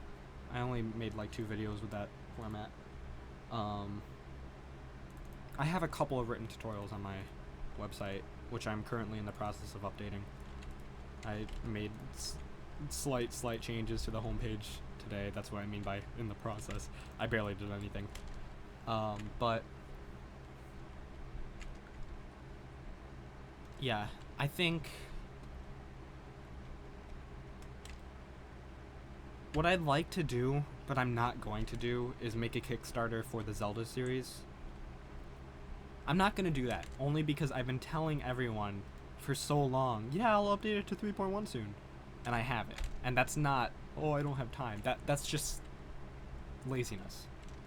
It's just, why should I spend all this effort redoing something I've already done instead of making something new? Because of course I'm going to want to do something new instead. I don't like just retreading the same exact ground. And you'd think, oh, well, it's already made. Now you just have to change it to 3.1. But like I said, just the process of making the videos takes so much time. It's really tiring. Like, it burns me out, and then I stop working on anything for months. But I know that it's what a lot of my subscribers want. I understand that. And I feel bad that I haven't sat down and just freaking made them yet. It's just, so I'm not gonna ask for money. Like, I'm not gonna put that on Udemy, which was my original plan, but just in the past 20 minutes I've been thinking Kickstarter makes more sense. I'm not gonna do that because I feel like I already owe you guys those updated tutorials. Because I've already been promising it for free. Why would I say that? Plus, I already asked you guys for money. I'm sitting here doing this on my new computer, and that new computer, $400 of it was given from a GoFundMe. I didn't expect to get any of that. And that, now it makes me even guiltier because I haven't updated the Zelda series despite the GoFundMe. But I don't know how to go do the Zelda series right now and make it a worthwhile update without just sitting here and re-recording all the videos and flooding my channel. I don't want to be a one-trick pony either. Flooding my channel with the same thing with very slight changes that takes me the same amount of effort as something new and interesting would be. But I did promise it, so I should do it. I'm not gonna make an excuse. That's just me not being. Well, I'm not gonna sit here and pretend that I'm like. Oh, hold on. I don't know. I was gonna say that I owe you guys things, but I definitely owe you guys things. You just paid for this new computer. I'd be out of anything right now. But I think I want to believe that these streams are somewhat worthwhile. I'd like to believe that me learning how to do new stuff is indirectly beneficial to you guys. And I'm not gonna feel bad about only doing streams for the time being. And I mean, the streams, I made a full ass game in the past 4 or 5 streams. Like, y'all didn't see the start menu yet. Also, we have a logo now. I just didn't add it yet. The streams we got cool shit going on in the streams. And I just kind of want to transition from a tutorial channel to just a general game dev channel. I want to do more, I want to do different videos. I want to do more just dev vlogs and stuff with, without being full tutorials. Just a dev vlog explaining what I did, explaining how it works, and then giving the source, and people will be able to do whatever they want with it. I think that's something. Like, I'm not sitting down and saying line by line, this does this and this does that. That's the kind of stuff that I could save for Kickstarters. But if I start just taking the stuff I've been working on in the streams and making blog posts and dev blogs and stuff, that's just more content that people might be interested in seeing, and I'm still getting ad revenue and stuff off it. Hold on, Flux is turned on. I'm still getting ad revenue and stuff off of it, and I'm still and I'm learning, and other people are still learning, and it lets me just keep doing cool new stuff and showing it off, and without feeling like I'm not giving anyone the things they're actually asking for.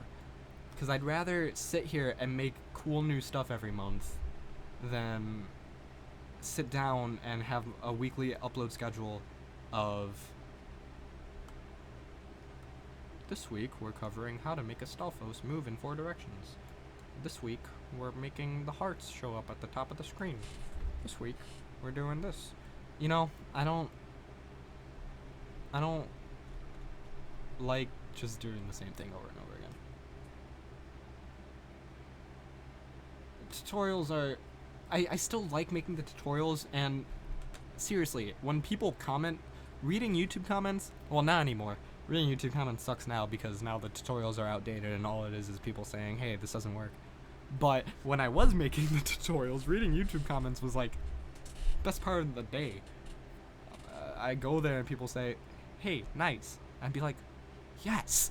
You know? Like, it's great. It's just, I just want to make games. And I want other people to learn how to make games too, because the more people who know how to make games, the more fun games there are for me to play. See, I'm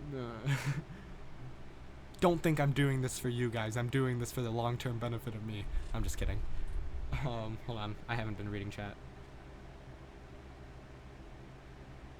Yeah, I definitely want to just...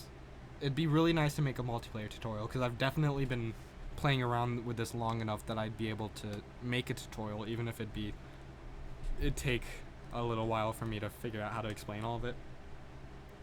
Because there are no Godot-oriented resources on how to do client-server architecture. if I were to do a Kickstarter for a tutorial, it would be for this, because this is like, people are tracking me down through my videos now. Like, hands up if you found my channel through my FPS thing. People who found my channel through my FPS thing probably don't give a shit about these tutorials. If anything, they just want a tutorial of this FPS thing. And my channel has grown so much since the Zelda stuff that I want to make them. The Zelda stuff is cool. It's fun.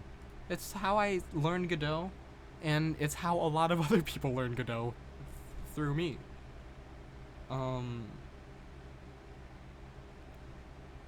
I think if I just move forward and make at least start with a first-person shooter tutorial, that would be a nice thing that I definitely know how to do.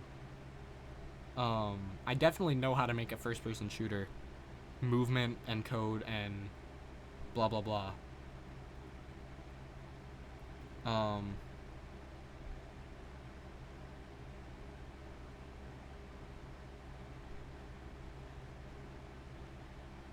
But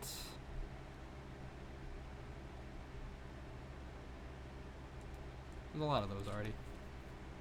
All this shit is the cool stuff that I have. And it's not self-explanatory. These comments are not enough. Maybe for some people who already have some experience with networking, but for someone starting out, this is not enough. So I could make a tutorial on this, and I could make a Kickstarter for it. But if I make a Kickstarter for it, I want to have all of it planned out. I want to have a whole project planned out. Then I'll ask for money. Then I'll start making the videos, you know? I'll have the full GitHub already available. Maybe it'll be for patrons only. Who knows? We'll see. I want to give stuff for free, but I also need to give stuff to patrons because I love them. But, I'll have the whole game finished. Maybe it'll be this game. Maybe it'll be something more, less... some of this stuff is kind of not necessary for a multiplayer tutorial, like any of the scripting stuff. Maybe that could be its own series, who knows, but I don't think anyone's going to care about that. But I could have a whole multiplayer FPS game done. And then once it's done, then I'll ask for Kickstarter. I don't even know how much I would ask for. Like, I don't know how much money to ask for. I don't, like, hold on. Heartbeat's just a Kickstarter, right? How much did he ask? 20,000? Oh, 10,000. He asked for $10,000. That was for Game Maker Studio. I don't want to ask for $10,000. That's a lot of money. But that being said, with the current job that I'm waiting for, $10,000 is about how much I'd make in a year. So, damn, brother.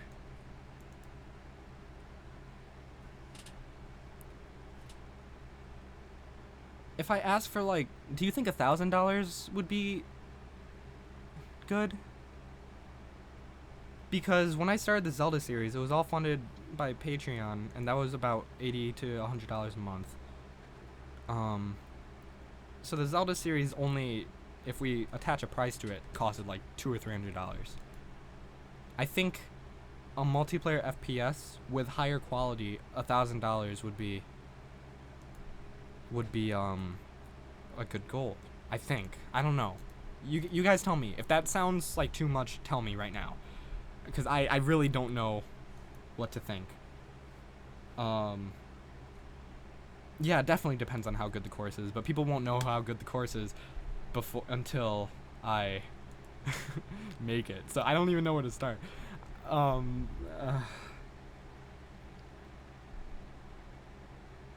Also, hold on, I'm sorry, I haven't been reading all your chats.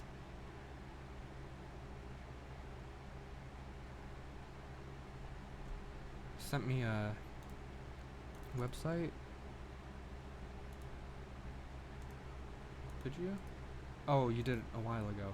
I remember that. Hold on, let me...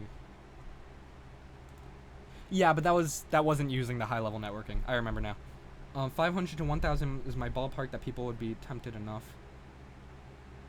Yeah, here's the other thing. Heartbeast has a much larger audience, so he's allowed to ask for $10,000. I have. Let's look at Heartbeast's subscribers. And this was for Game Maker. I think he has a lot more subscribers that just care about Game Maker. But now he's making the Godot stuff. So I don't have 120K. I have 3.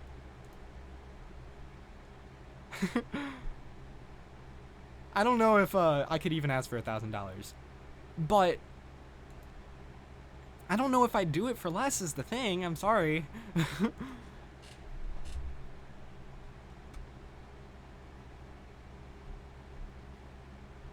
$1,000. I mean, how did he ask for stretch goals?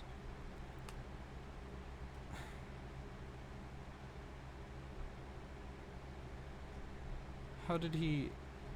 $1,000 is a lot of money, but that's the amount of money that would get me sitting down.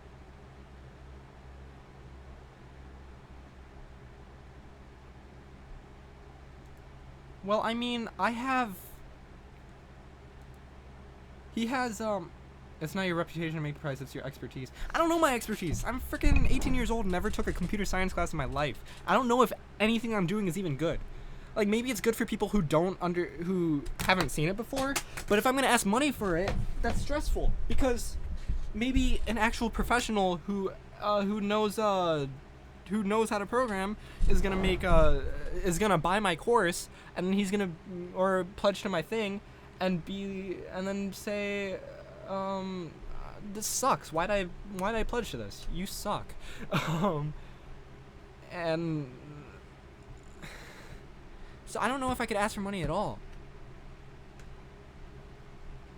Game Maker isn't just one FPS. I don't know. I don't know if I could do this. Consider adding 1 or 2 other people, perhaps. Well, if I do this, Andrew would do the art. I got a computer science degree in my work. The best workers are those who have experience, not those who have the best degrees or high grades. That's business. Do y'all even like my tutorials? I don't even know how many people who are subscribed to my channel are subscribed for tutorials or are just subscribed for cool game dev shit. My tutorials might suck as far as I know.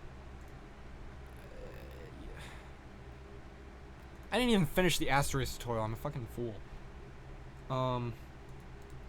Player GD script is pretty darn good in my point of view. That's nice to hear. $1,000. I mean, he asked for $10,000, and he has 100K. He has 100 times more. So really, I should only be asking for $100. Well, people gave me. I don't want to use this as a reason to ask for $1,000. I don't. But people did give me $400 for this is not the page. People did give me $400 just to make future tutorials. But that was just out of the kindness of their hearts, and they didn't know what they were gonna get out of return. I said Zelda series, but they didn't know.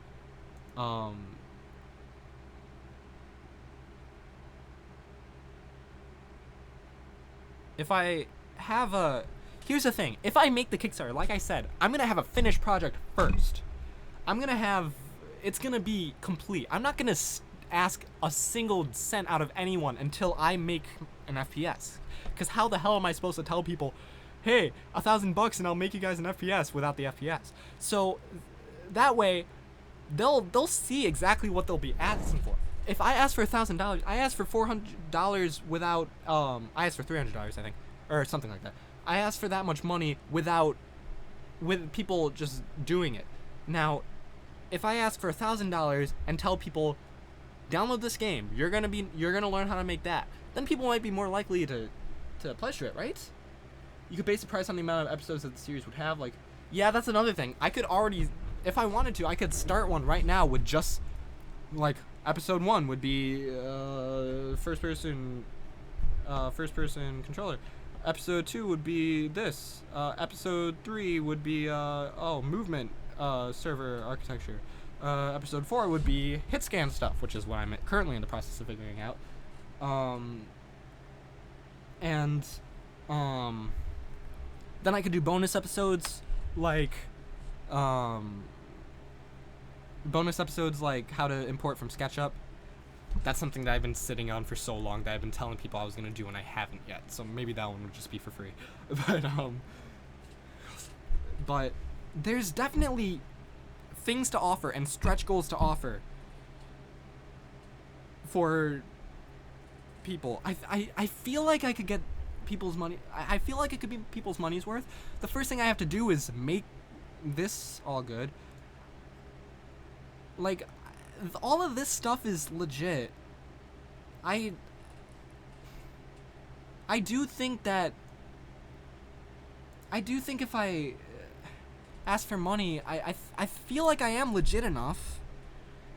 I'm not gonna say, hey, you should pledge to me because of all my experience in the game dev industry, because I have none. But I do think what I have is decent. It's all commented. It needs work. It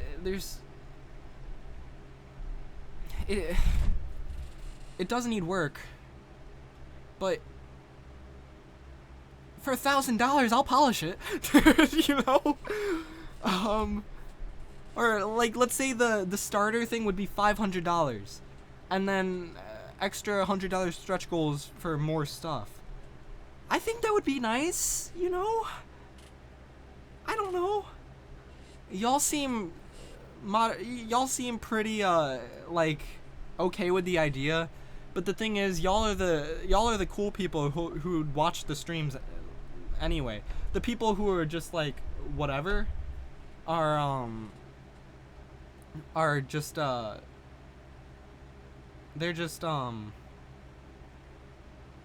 more likely to be mad. Y'all are the cool kids, but the less cool kids are maybe not gonna like the idea. And I need money from all the kids. So you could have $15 per person to see the source code. Well, what I'd like to do is make the source code. Here's what I'd like to do. The whole game would be complete by the time the Kickstarter starts. If you pledge X amount, you'll get the source code to what I already have. So you'll already have the project, but you won't necessarily understand it. Then the tutorials will come out, but and maybe patrons will get the source code early too. You're legit because you make things work. You show your progression to the new. Your target is not the old go-tours. Your progress and your path is valuable. Thank you. But I don't know. I want to take that and say thank you, and I 100% believe in what you're saying, and I very much appreciate it. But I don't know. I don't. Have you considered asking people with channels similar to yours? I do have Heartbeast. Heartbeast follows me, so I could DM him. He came into one of my streams one time, and we chatted a little bit. That was back when I was making the Zelda stuff. I could ask. I would like to ask him. I should definitely ask him. I'll message him. Yeah, I will message him. Now, none of this matters until I actually make a thing. So maybe I should not spend the last half hour with all these hypotheticals and instead get back to making these gunshots appear on the other screen. Hold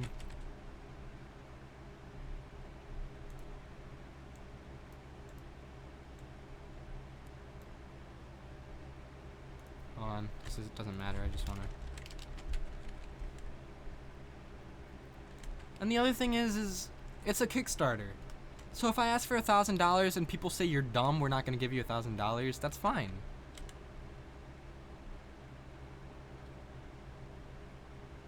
It's not like I'm I don't have to feel bad about asking, right? I don't know. I'm asking right now, and I already feel bad, so maybe that's not a question to ask.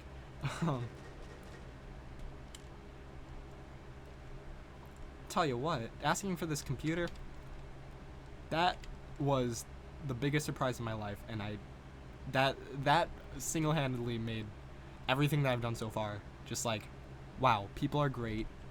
I need to keep making content. This is awesome. Which is why I would definitely like to make some tutorials. Just because, tutorials. If I really wanted to do all this, the smart goal would have been, if my computer broke, I would have made a Kickstarter right there. But no, I need to make some content. But I am making content. I'm making streams right now. These streams are taking hours out of my day. I could have been playing Minecraft right now. No, I'm not gonna act like that's my excuse. These streams are really fun to do. The thing is, if you don't stand on your boots, you can't go to the game and play in the future. People give me money because they believe in you. I'm employed in it.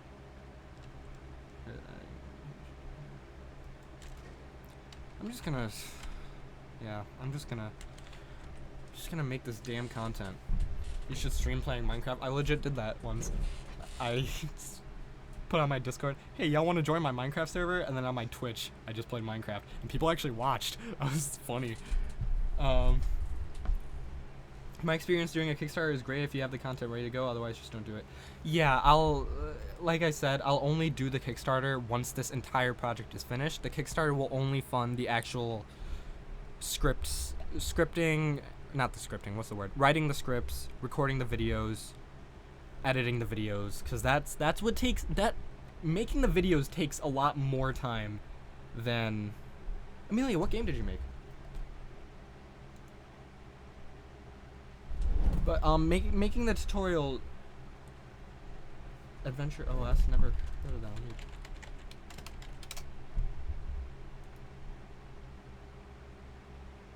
Is it this? Yes.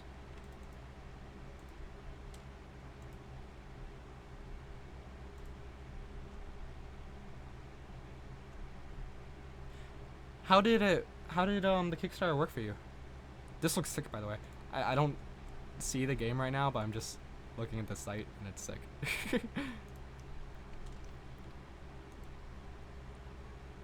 Art is beautiful. Oh. Double check your website. 'Cause that's a 404.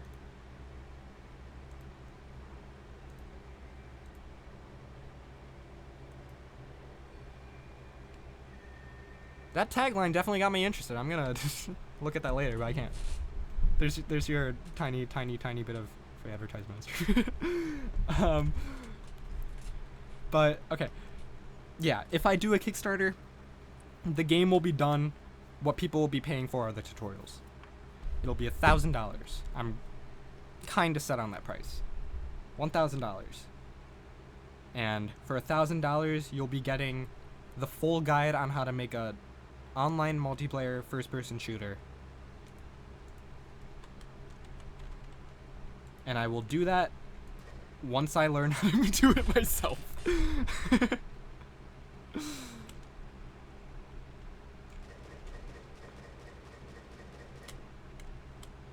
Oh, God. Why is my weapon switching not working anymore? Oh, I know why. Because I changed everything.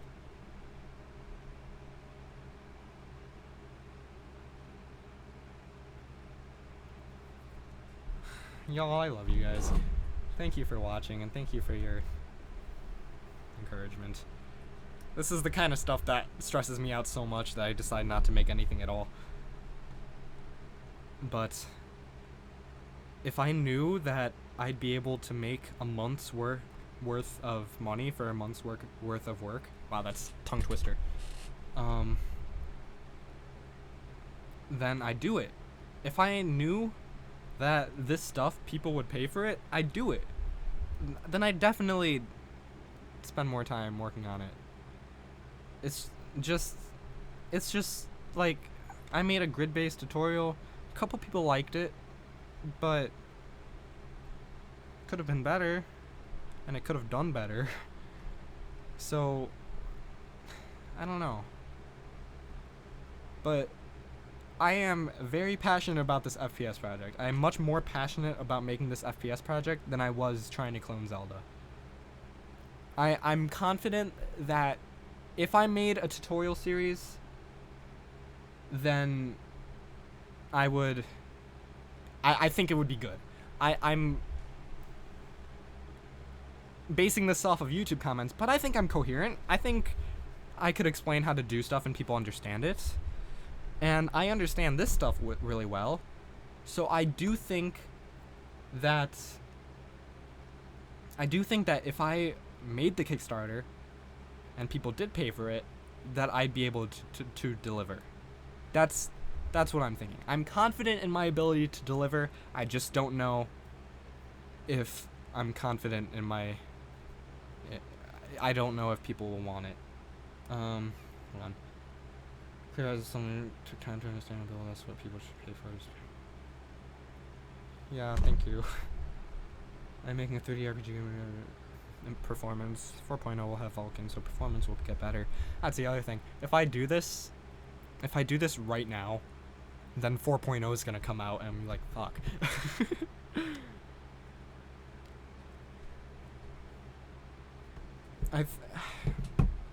Let's make this damn game.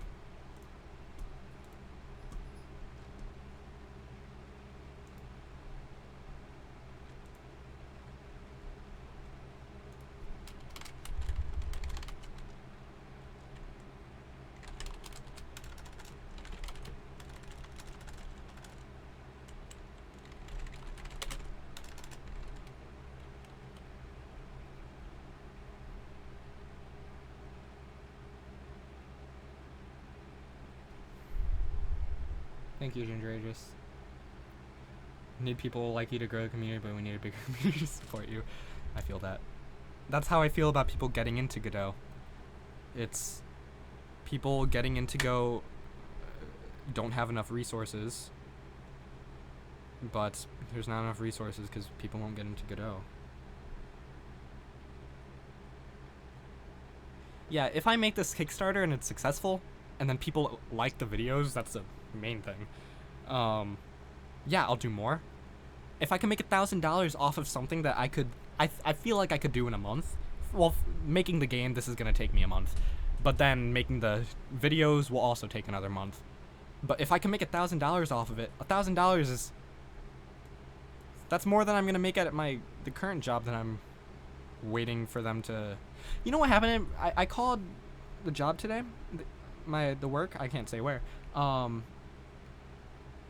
And I was told to call at 6, and then I got put on hold for 30 minutes, and then the manager was literally leaving at 6:30.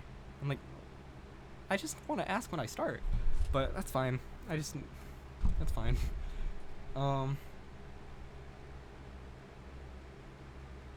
If I did a tutorial book on how to Godot, I wouldn't do it like you because I'm seasoned dev, and my code would be... Yeah, anyone who's an actual developer is going to make better stuff than me.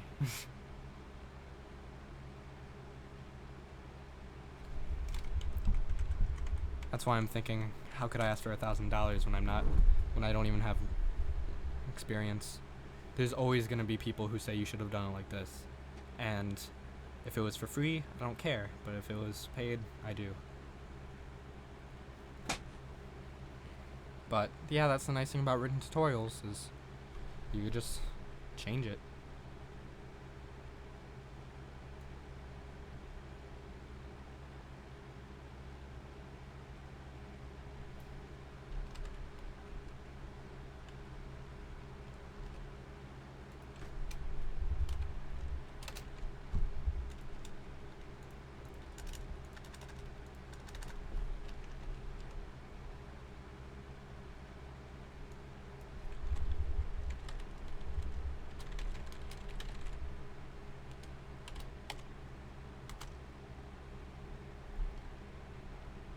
Thank you, guys.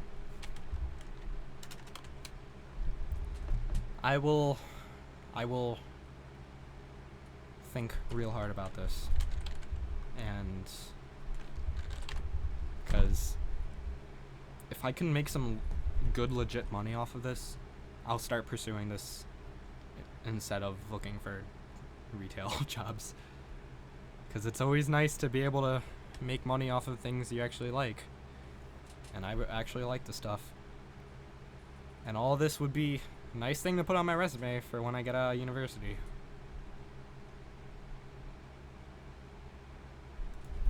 Alright, we'll just crash. Traces are still getting made. Let's see if it gets made on the other guy. I've been reading chat while writing that in, so I don't know if this is gonna work.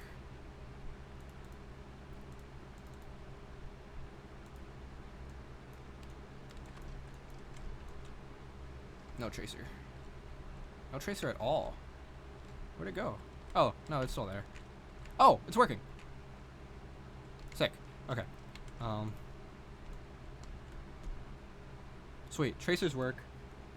If Heartbeats can raise 20k on Kickstarter. Heartbeats' stuff is awesome. I don't wanna I don't wanna pretend that my stuff is that cool.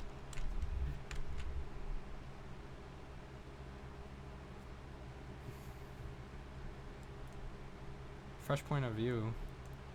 But is it a point of view that people will actually want? I mean, I guess 3,000 people already like it.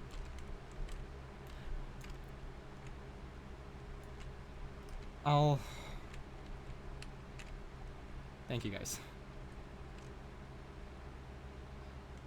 You should be on the list of community video tutorials on Godot Docs.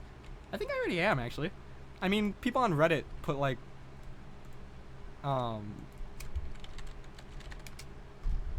people on Reddit put me on.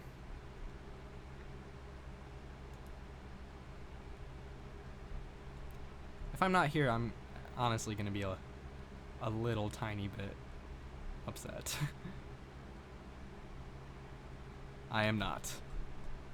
Okay, well, to be fair, I don't have any 3.1 tutorials. Hold on. I know I was on. Here, I'm on this one. Bam, asteroids. Bam, Zelda. Bam, asteroids. Cool.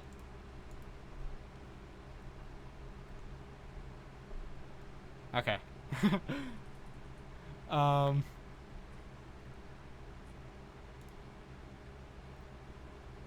I am feeling more confident about doing a Kickstarter. But first I need to make this game, which is coming along nicely. Gotta say, I'm happy with the current progress. I am. If I do a Kickstarter, you said his videos are more refined, but he doesn't tackle crazy stuff like this. My videos are gonna be refined as fuck if I ask for Kickstarter. Y'all are gonna have graphics and shit overlaid, and like example things and stuff. You'll see. It'll be awesome. Y'all are gonna love it. Y'all are gonna love it.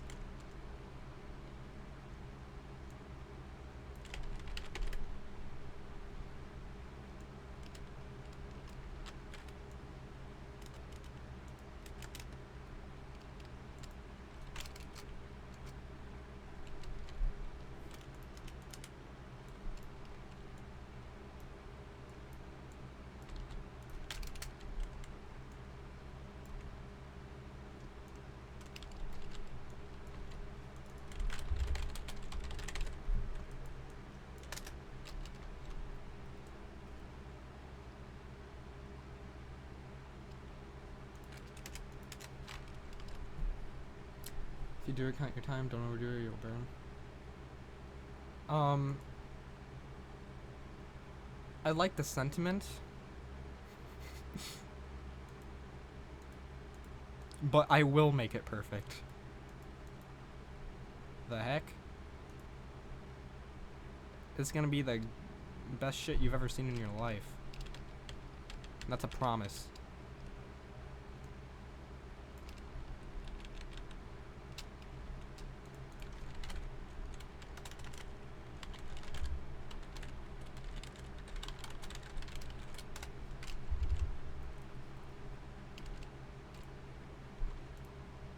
Alright, check this out. I don't think I need this project anymore. Or I might look at it later, but for what we're doing right now, we just need bullets to sync. And this is peer-to-peer bullets, it's not server authoritative bullets. Sorry to say. Alright. Smoke is appearing. The tracers need to look better. They're not that good. Cause it's just one bullet that's stretched from point A to point B. You see that? So you get further and then the bullet gets longer. I don't think that's how tracers are actually supposed to look. But I'll figure that out. See, at this distance, they don't even show up at all. Let me take out that check.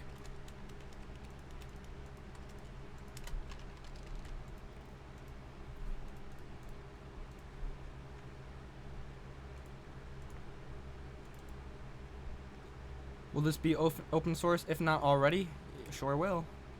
But right now I'm using all stolen assets once again, so it's gonna have to wait till I find that stuff, or when I beg Andrew to make stuff.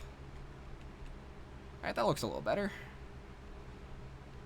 Right there, it looks like an actual just bullet casing, or just a bullet. But whatever.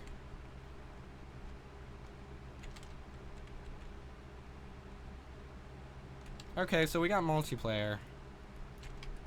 We don't have weapon switching right now. Let's see if the weapon switching works in multiplayer.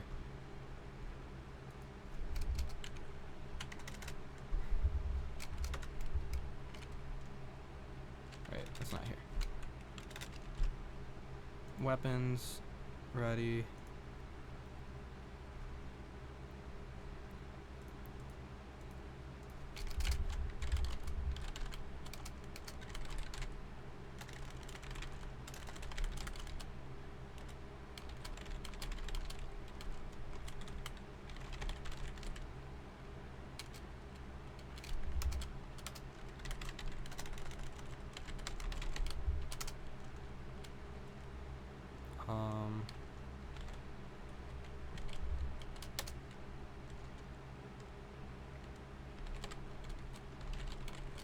Okay.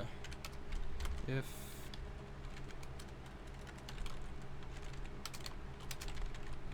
okay, this should work.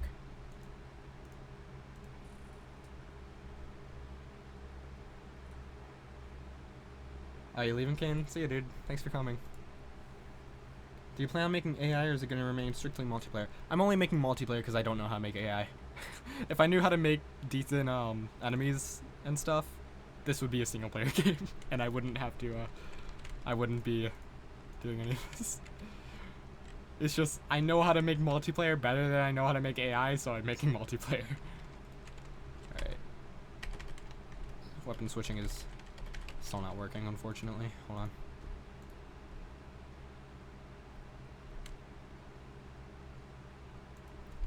Wait, is it this? If,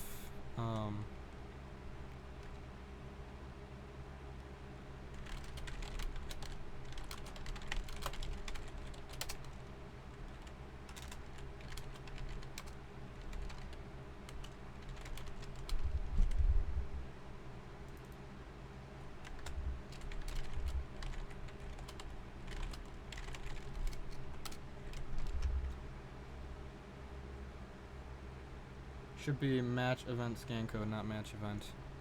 Oh. Thank you. Then this is probably not what we needed.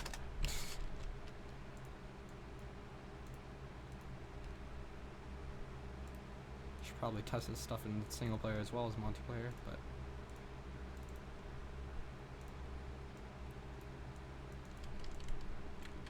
thank you.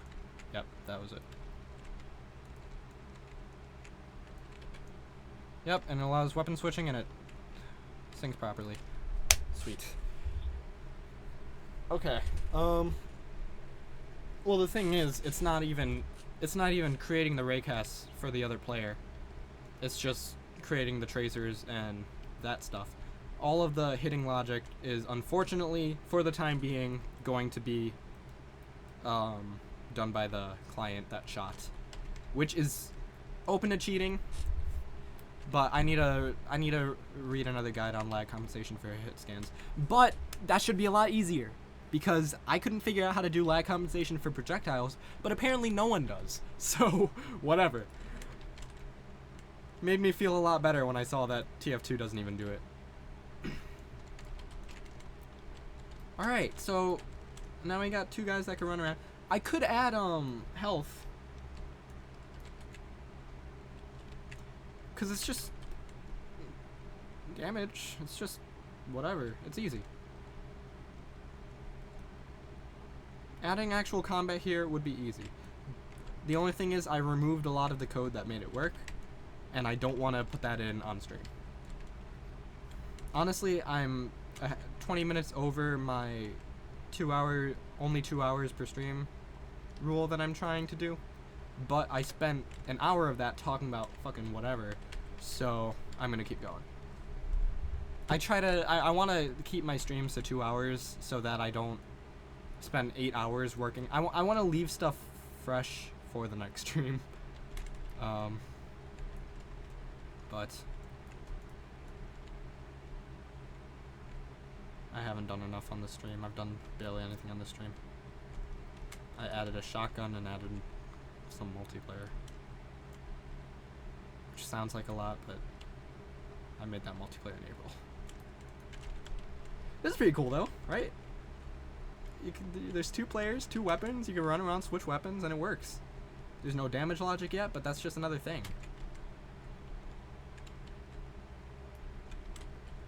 How's performance? Good, probably. I'm not getting any hiccups, and even if I were getting hiccups, it doesn't count because I'm streaming at the same time. But no, it's working perfectly. There's jitteriness, but that's not performance. That's just networking stuff that I have to clean up. But now this is running at 60. I'm not noticing any drops, and I have an eye for it.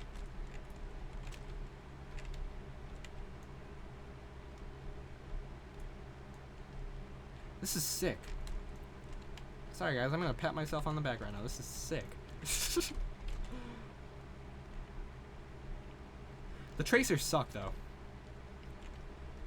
Like, if I'm shooting from here, the other player should be able to see the tracer, but no, they just see the smoke. Tracers are bad. It kind of works if you're getting shot head on. But what I'm going to do instead is, instead of just making it one graphic that appears in the middle, I'm going to make it a graphic that moves from point A to point B. Like, tween it from one end to the other, you know? But this was the easiest to implement and probably easiest on performance. There's also not even any tracer if it's not shooting at something. So I need to add tracers for non-collisions.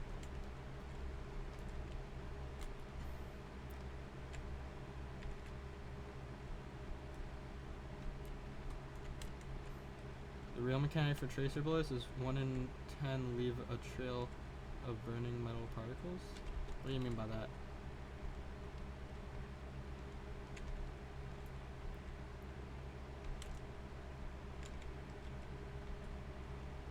So check this out. Samus is packing heat. What the fuck?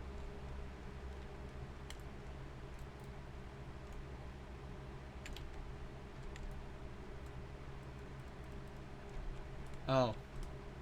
I don't know a thing about actual guns. Gonna admit that right now. I shot a pellet gun for the first time in my life. We got a new fence, and I was talking about how I really want to buy a bow, and my dad was like, "I got a pellet gun." And then we went out back and shot it at our new fence. And then the neighbor across the street who blew up our car came over and said, "Hey, you're shooting my fence." And we're like, "Okay." And we stopped.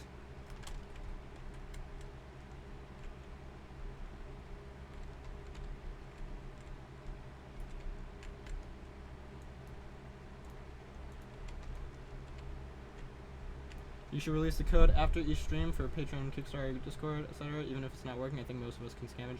I'm gonna do that for Patreon. I feel like I should have been doing that for a while.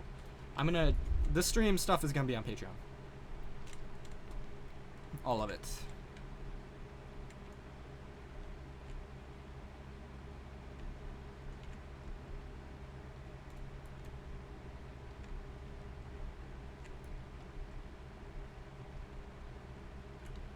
everything right here that you see right now is gonna be for patrons. In fact, let me go add that right now. I'm gonna go tell patrons right here. Oh, 92, I love you guys. I need to edit all this. I'm gonna change all of that. There is some source code on here, by the way, but this link is technically it's not private, so anyone could see that. But I didn't tell anyone about it except for patrons.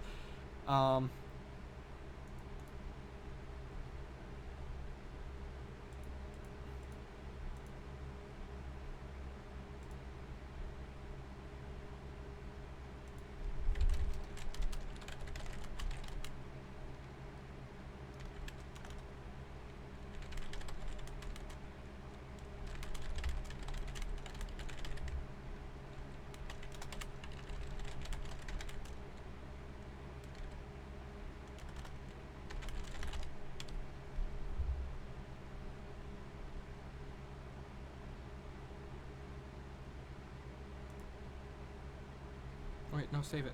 Shit. Oh, fuck. Alright.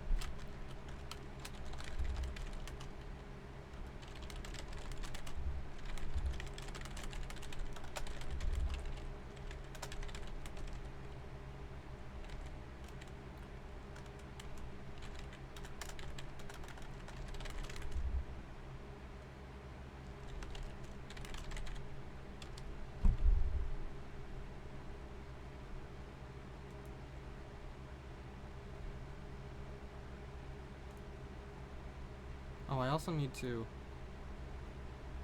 update this.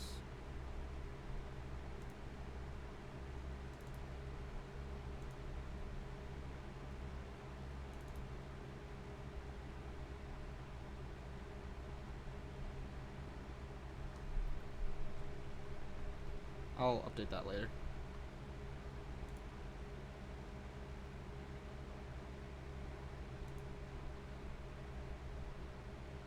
Okay, I'll definitely update that later. That's bad.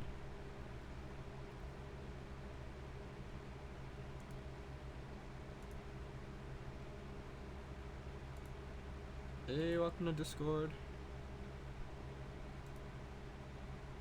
We got a nice little community on my Discord.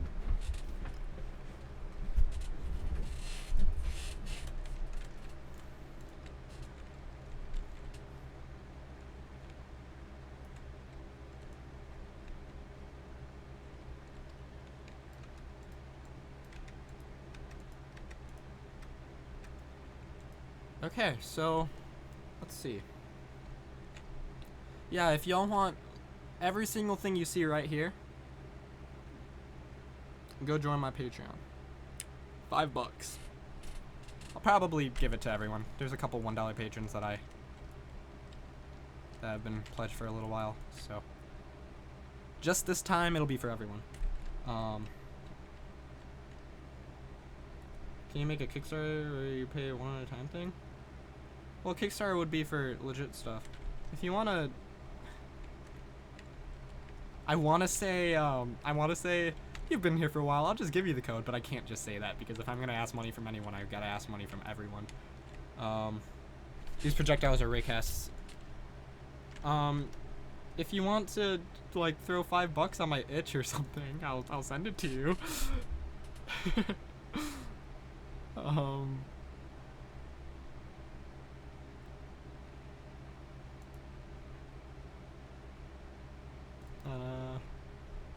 Do I even ask for donations anywhere? I do there.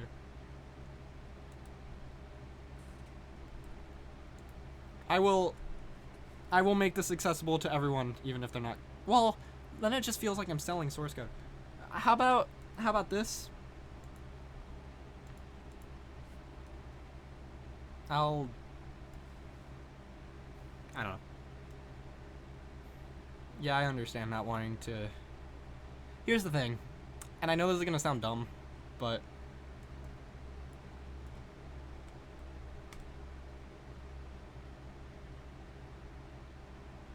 well, that's selling source code sounds weird, you know? Like if I'm giving access to source code to monthly supporters, it's like, yeah, sure. But if I'm taking the source code and selling it as a product, it feels weird. But I understand that people just want to support me and want source code in return. But something about it just kind of feels a little bit icky. But I will if you wanna if you wanna give me money, I will find a way for you to give me money and get you that source code. That doesn't feel as I don't know. I don't know what I'm talking about.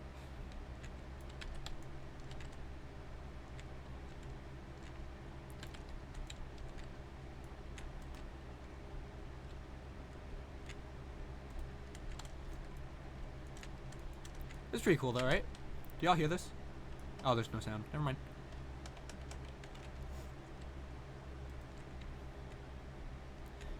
Yeah, if you just wait like 3 or 4 streams and then become a patron and then get everything you need and then leave. That'll work.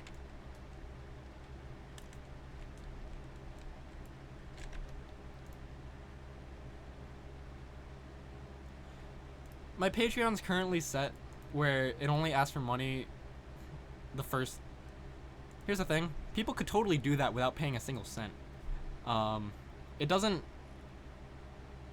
I don't charge people up front. Oh, should I do per creation?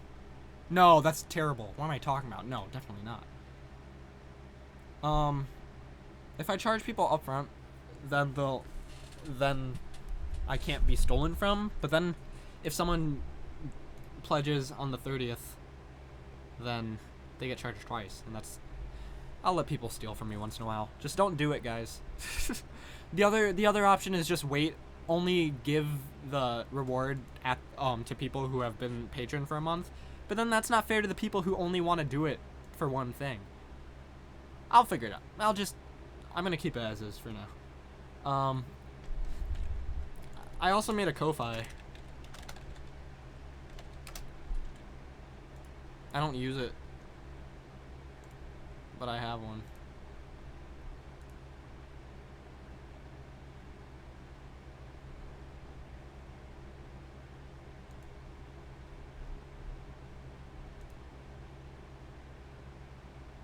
Ko-Fi is just like a way to give people a couple dollars. If you want to put $5 into the super chat on YouTube, I'll send it to you on Discord immediately after the stream. The only thing is, super chat, YouTube takes like 30% or something. Kind of sucks, but it's nice. People are giving me a hefty chunk of change off of super chat, and I'm so happy. That was something I enabled like when I started streaming, but then people just started doing it recently. I'm like, holy shit, I forgot I had that, but I'm so happy. I like money, guys. I'm not gonna pretend that if I was doing this all for free, I'd be putting the same amount of effort into it. I'm not gonna pretend that I'm not doing this at least a little bit for the money. Obviously, this is mostly a hobby of mine, but I'm broke.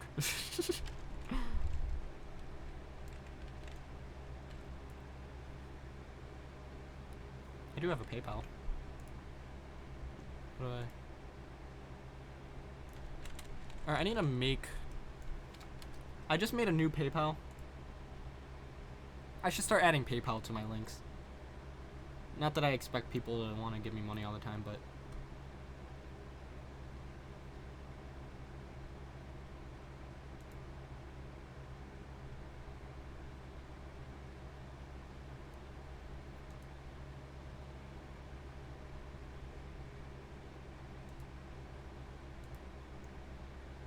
How do I used to have the...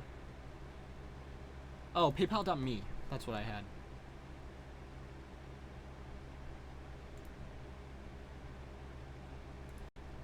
Yeah, I just made a Ko-Fi recently, and then I forgot about it immediately.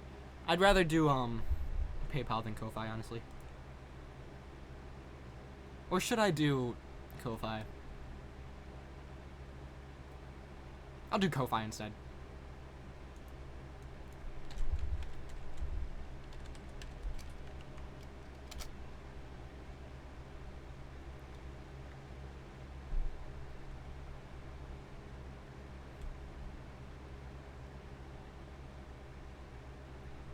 See, Ko-Fi has like a Patreon type deal you could do with gold, but it looks like you have to pay for it, first of all. And second of all, not a lot of people know what Ko-Fi is. But people know what Patreon is.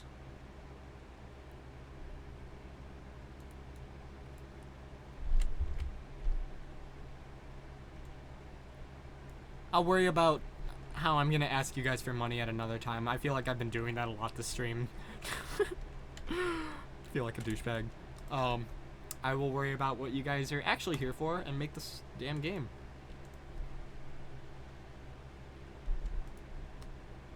Now, why is the camera cutting out when someone leaves? That's an issue.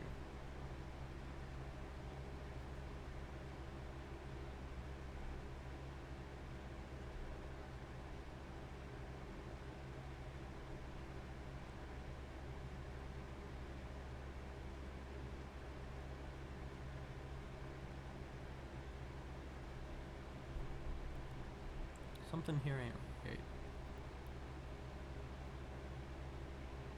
That's not pertinent to today's stream. That's when I'm gonna... That's gonna be my new excuse when I don't know how to do something and I don't want to do it right now. That is not pertinent to today's stream.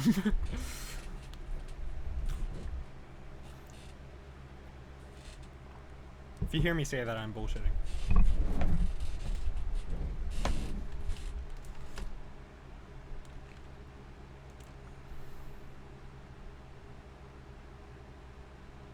Okay. How about... I feel like we should do damage. Oh, valid, this is outside the scope of the thesis. Let's do damage. Let's do health.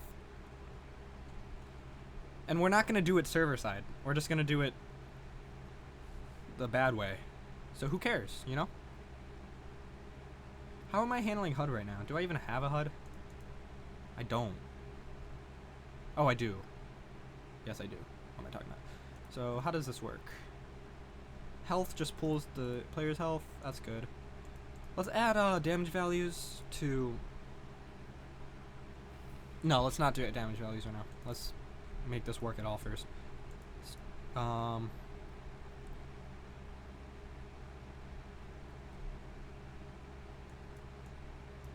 Hurts.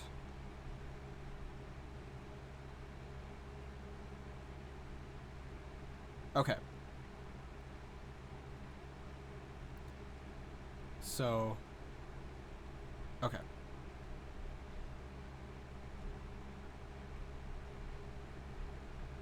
I deleted stuff kind of willy-nilly. And I'm curious if I have everything I need. So first of all, we're not going to care if... This is going to be a puppet function. No, it's going to be sync. If is network master. And all that. Do this.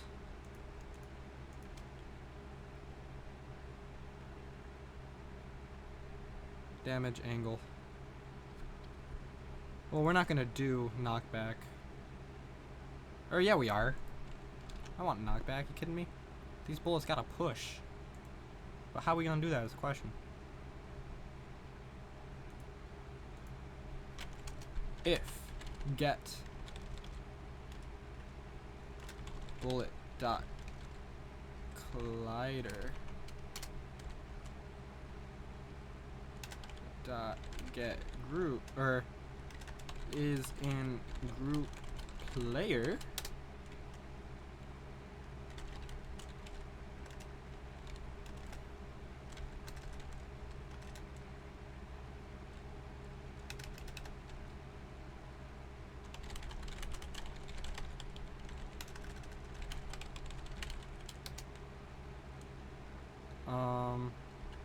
RPC no body dot RPC hurt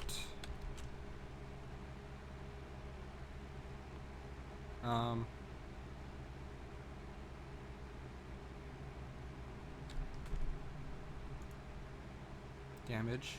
Start with 1. And angle is going to be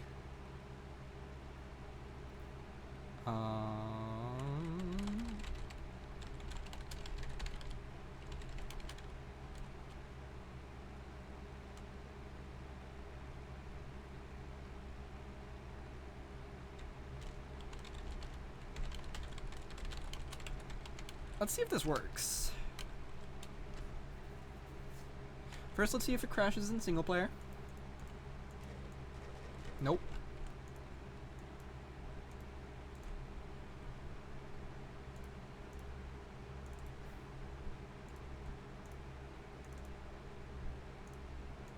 I need to make these windows smaller.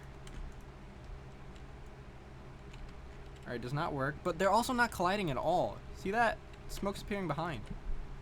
What's up with that bullshit? Collision.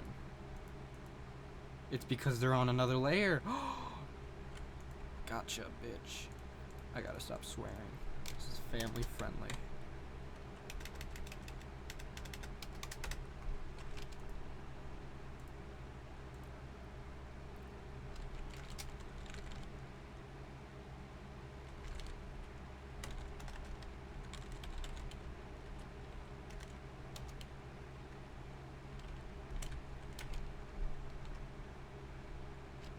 Alright, let's see if this collides with itself. It shouldn't. It doesn't. That's good.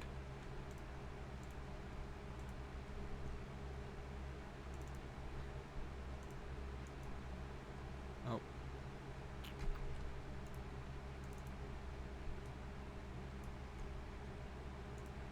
What the hell? Okay, whatever. Crash. Let's see.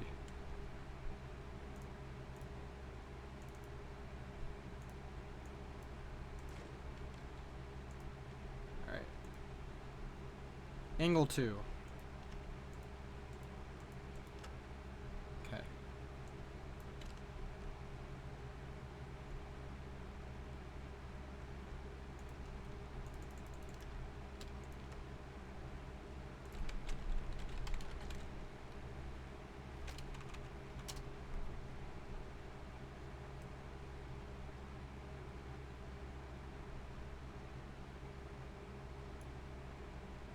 Yeah, why did I think angle 2 was gonna work? How do I make, how do I get the... Oh wait, hold on. I know.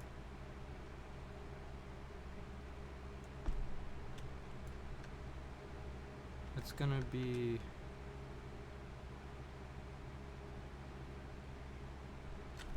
bullet rotation?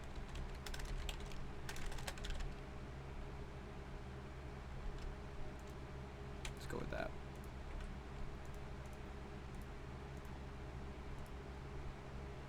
Let's make this window smaller. What am I doing?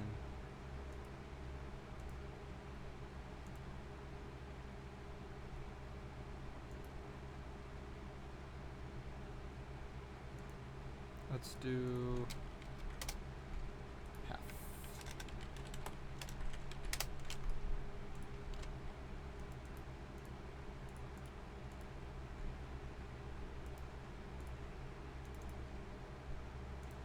It's really small. So, oh.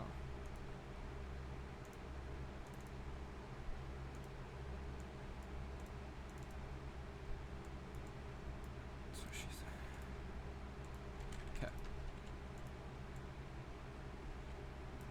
Okay, well, the health is going back up.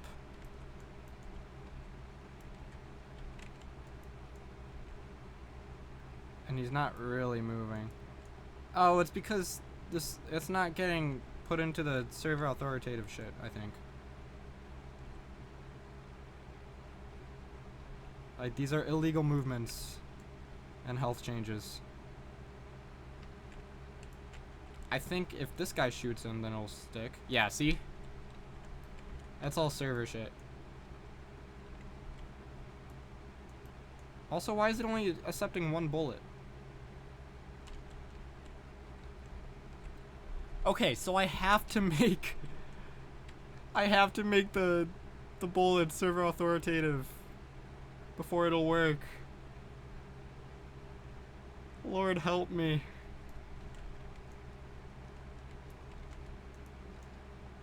So what's happening here, if y'all don't know networking, the server, this guy's the server. This guy's the server. So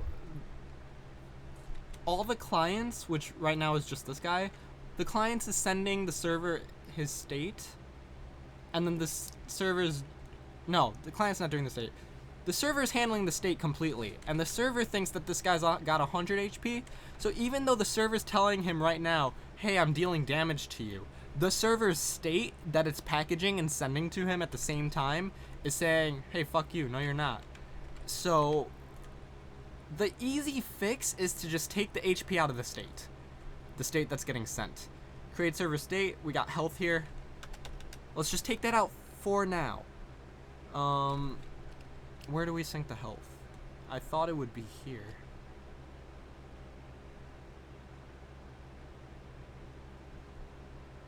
No. It's not an entity, so it would be in the client section. Health equals message health. So if we take this out, it'll work.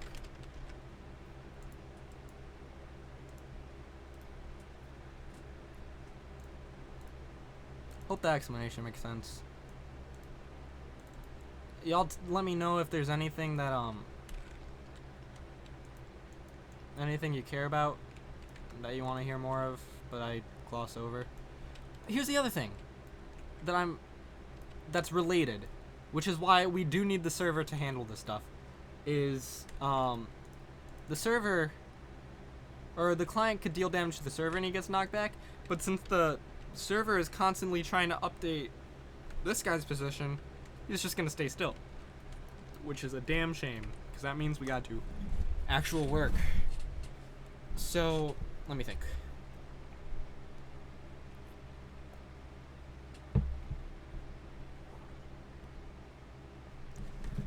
Did I do my streaks today?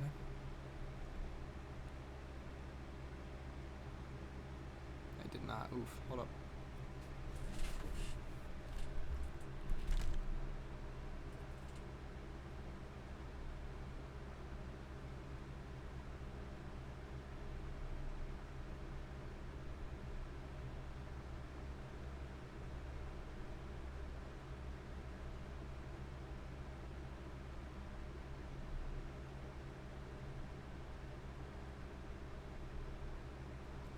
Okay. I should stop soon, but let's see if this will be an easy fix.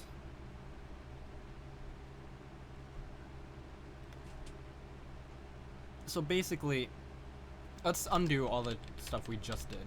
That's gonna stay. Okay. Hurt. So if control installation, put this in receiving. Oh, that's smart. I'll do that later.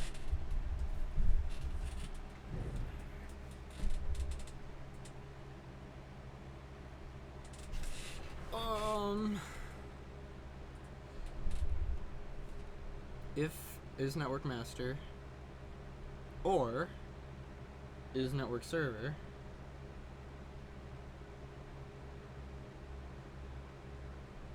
how did I do this here? Gotta look at the projectile script.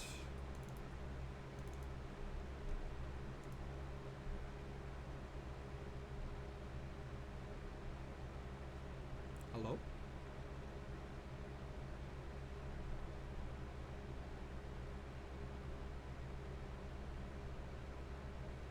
How do I handle this?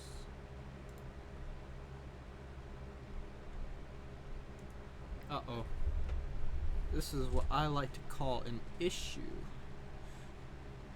because we handle collisions on the player script instead of the projectile script, which is not going to be an immediate fix from the raycast. But let's see. It should be quick. If, oh yeah, we just do if we're the server.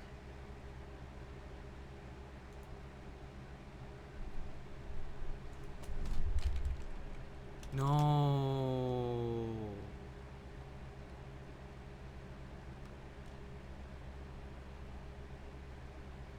Here's the new issue. We're only sending the tracers here. We need to send the whole bullet. We have to send all of this information to the server and just do it there, and then send the tracer back. That's how we'll make it truly server authoritative. That's how we can make it actually server authoritative, where this function will only run on the server, and then we just send the create effects back. Fuck. But now what I'm thinking of is to make it back to client-side prediction. We also need to do this on the client side, which means we're going to have to create the spread. No. Oh, no. Or no, we could just send it with the same seed and then do something with that. We'll generate a number and then use that seed for the spread. Okay, that'll be fine. So let's just do it truly server authoritative for now. And then worry about all that other shit when we're gonna worry about it. Let's see. So, if is network server. Wait a second.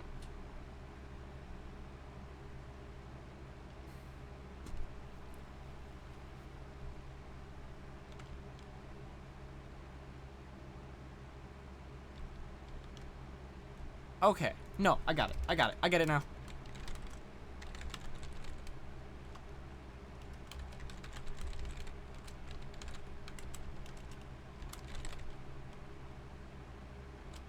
So all this is gonna go there.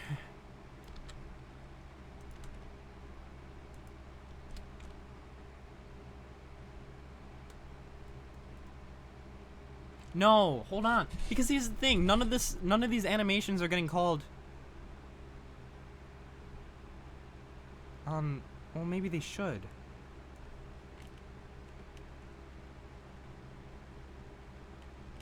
Event sourcing. You or someone else said that earlier, and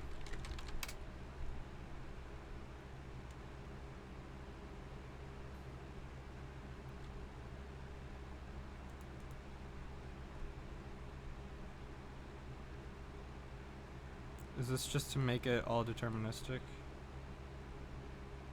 Yeah, I will look at that later.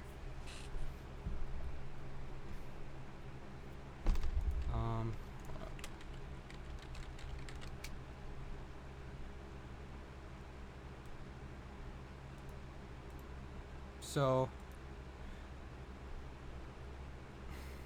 fuck.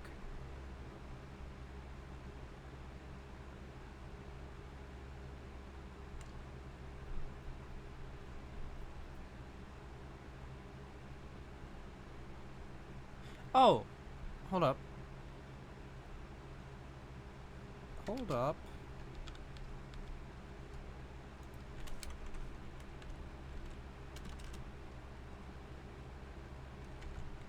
No, hold on. Go back. Ah, shit, I just...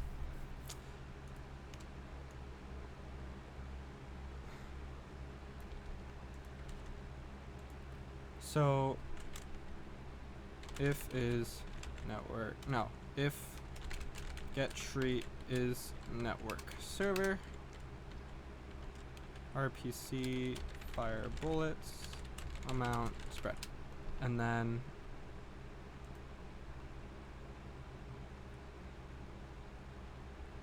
well, no, I don't want to do that.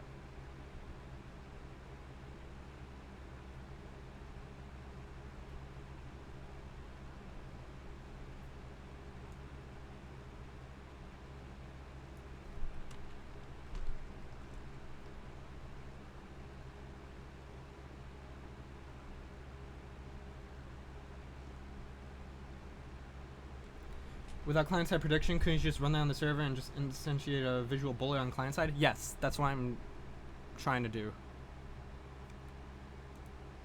I feel like this might work.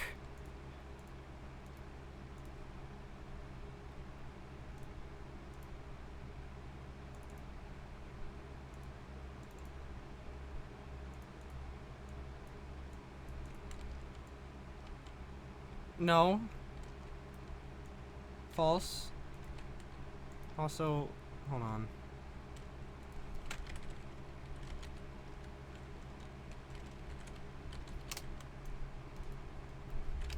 So, well, this isn't a sync function.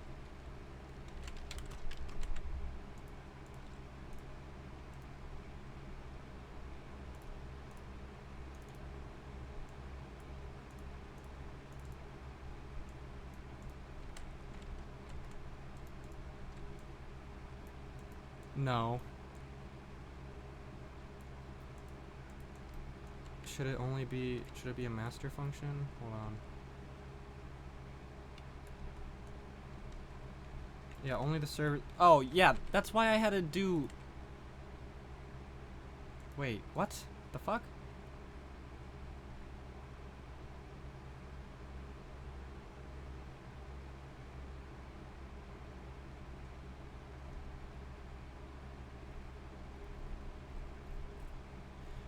Hold on.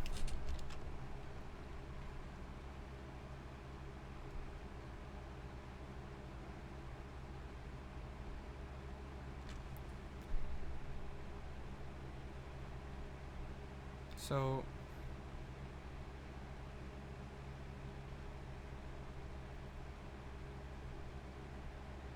the nice thing about this is even if I have to write a million different functions for the bullets, at least all the things use the same bullet logic.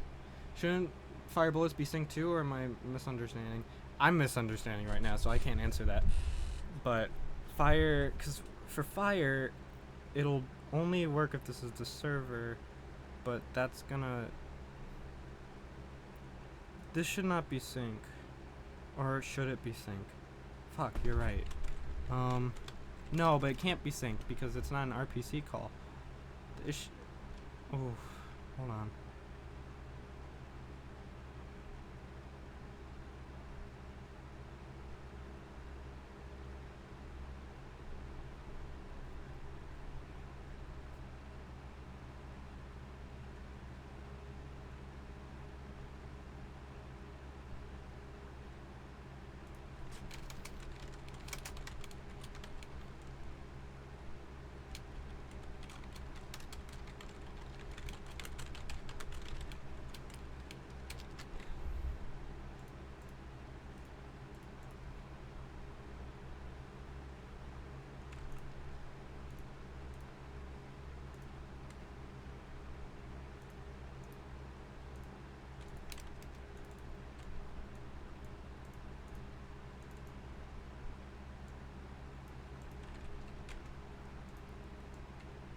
This guy's still shooting double.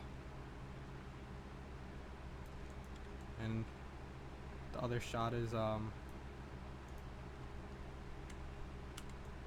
straight ahead for some reason. But both shots seem to be working. This guy is now able to shoot, but it's not doing that. You're right, it shouldn't have sync.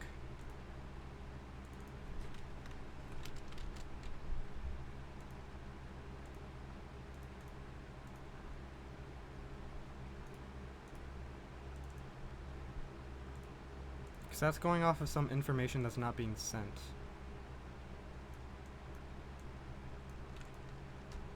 No, it should be sync. It has to be sync. RPC doesn't work unless it's sync. Here's the issue. The reason that some of the bullets aren't getting face forward is because I don't think I'm sending the camera rotation in these shots in the player state.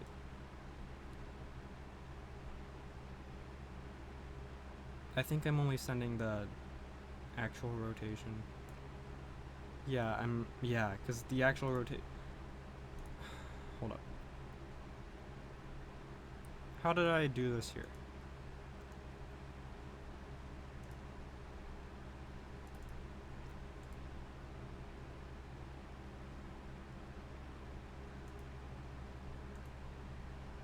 I guess all my shots are in the player script. Get weapon inputs. RPC Yeah, I send that information there. Which is better than sending it every frame.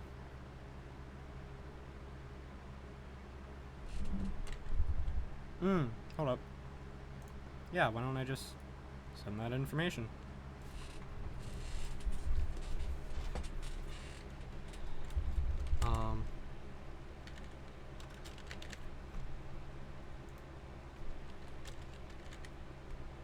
Wait, this will be, I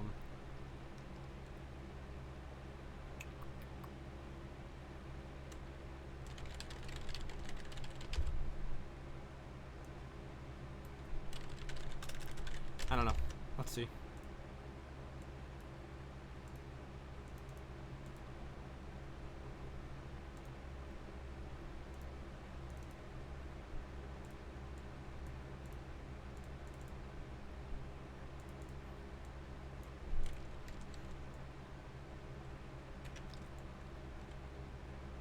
Okay, now only that's working.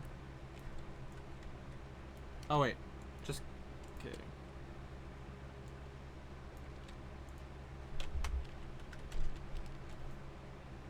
Camera rotation should always be sent. Always should be sent always like was doesn't make. Well, sure. But since we're only using sprites, the only thing that matters is the X rotation, not the Y rotation of the camera. The Y rotation of the camera is rarely going to be used unless they're firing bullets. But it works now. But this guy's still shooting double.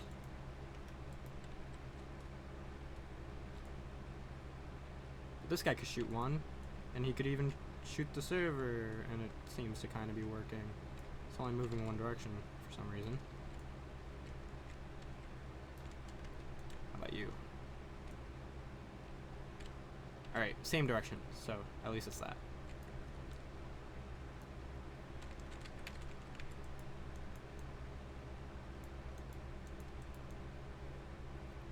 The fact that only one damage is being calculated is worrying me. But I will look into that once I figure this other stuff out. Could have an up and down shoot animation in the future though. Yeah.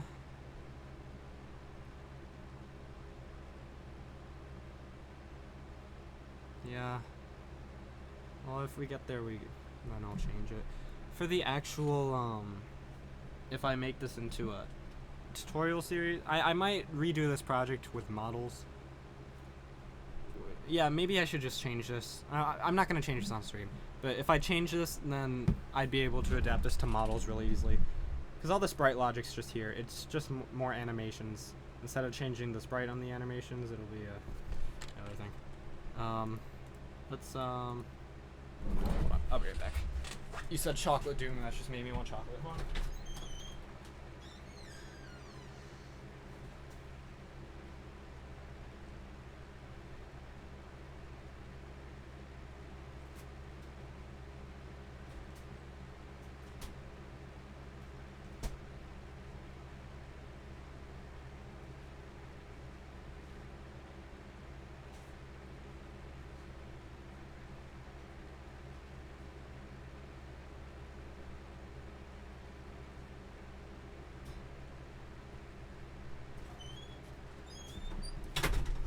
Okay.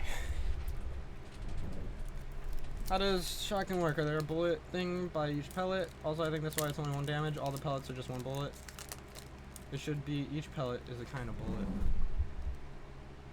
Yeah, no, it is. Each pellet is a kind of bullet. See? It's running this code amount of times, X amount of times. So what I'm wondering is, can only so many things collide and run that stuff each frame or something? I don't know.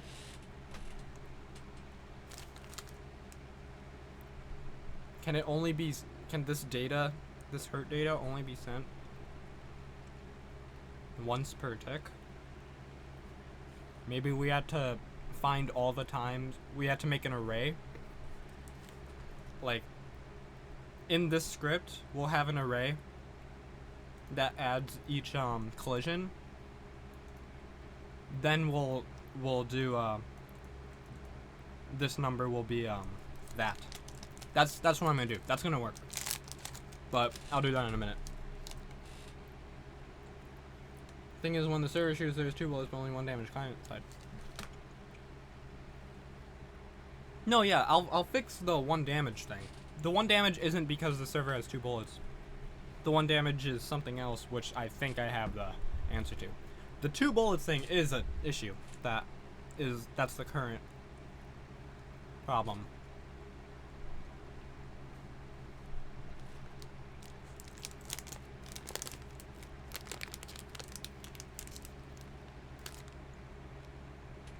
Can you sum the amount of collisions in the frame? Yeah, that's exactly what I'm gonna do.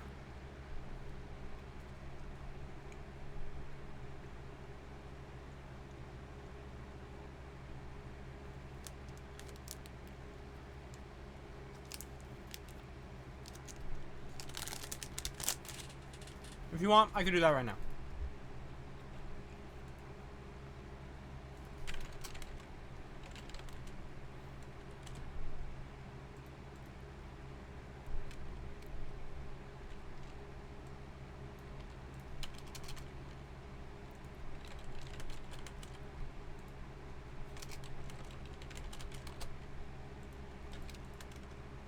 Oh wait, this goes outside.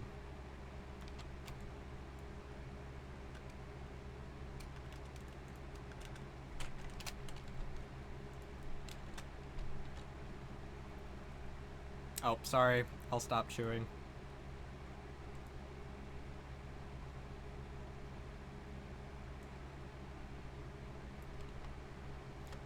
Now this rotation stuff is gonna throw it off. I'm just gonna take it from the last bullet for now. I mean, I could like take an average of all the rotations, but I feel like that's too much math when they're all probably gonna be in the same general direction anyway, you know?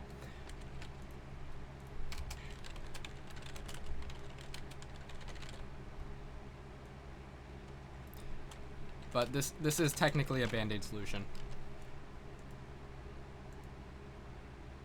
Oh,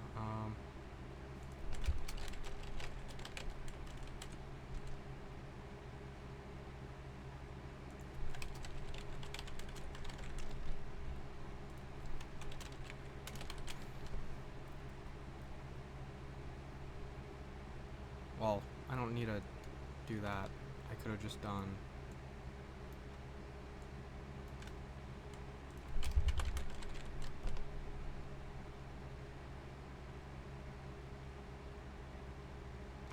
This won't work though.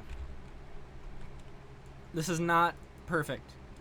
Because if a shotgun blast hits 2 players, it's gonna take the collisions of the bullets from every player.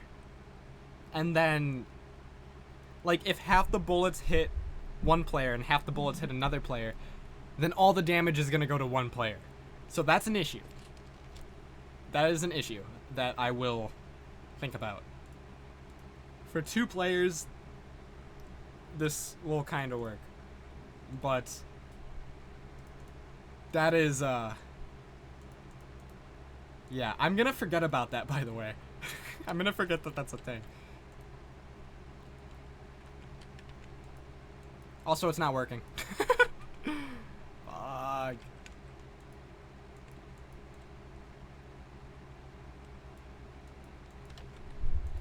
Hold up. Damn it, blah, blah, blah. I mean, oh. Y'all gotta catch me on that shit.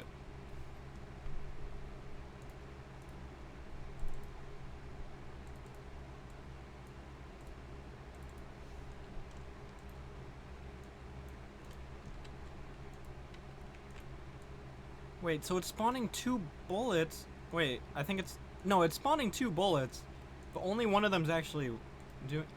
Oh, it's because it's spawning an extra tracer. Check this out. Y'all ready for this? It's not spawning 2 bullets. It's just doing the effect again. Oh, I feel like a gosh dang fool. Are you ready? Just kidding. It's not working at all now. Fuck. Alright, I'll figure that out later. But at least it's only doing 1 bullet. At least the server is not dealing double damage. As long as it's not doing that, then the visual effects are whatever.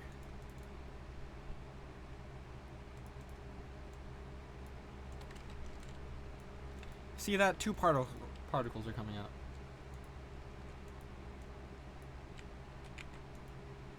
It works.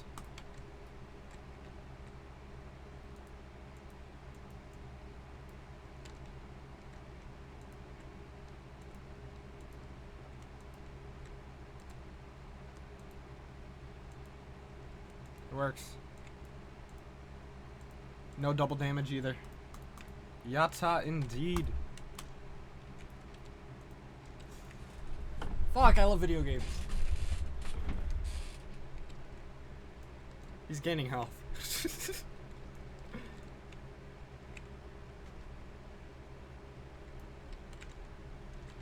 Does it work the other way?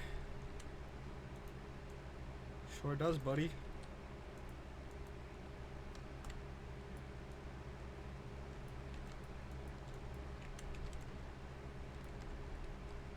Gandhi, is that the civilization where he gets so nice that he gets mean?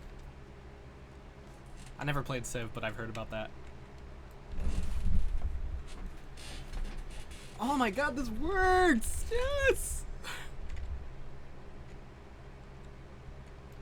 I'm so happy. And I could re-implement the respawning, the dying and respawning that I had before.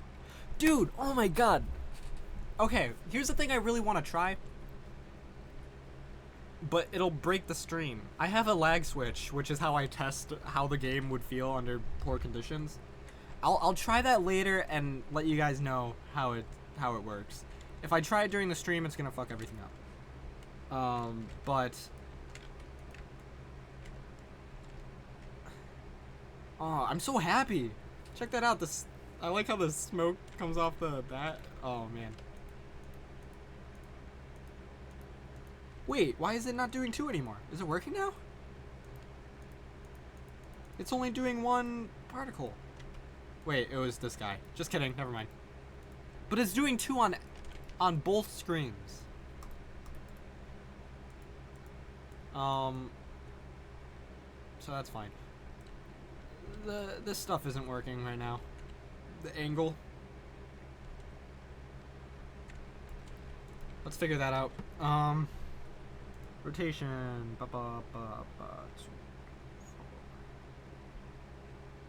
Am I using rotation degrees over here? I think I am.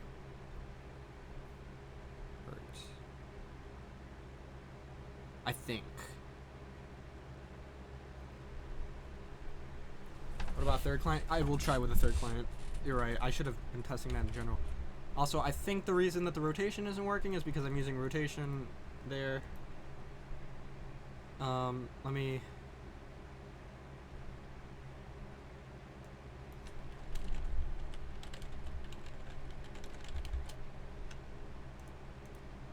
I'm using radians. I keep saying rotation and not radians.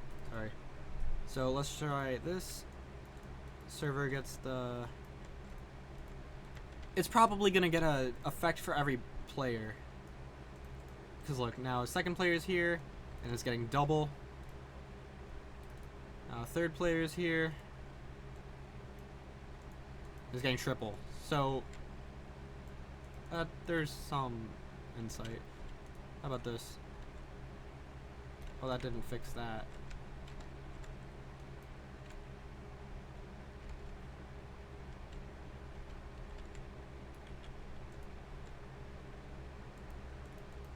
Do all players get damage? What?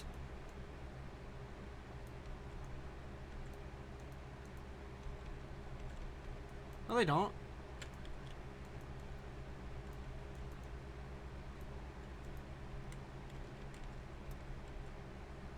Oh, let's try the thing.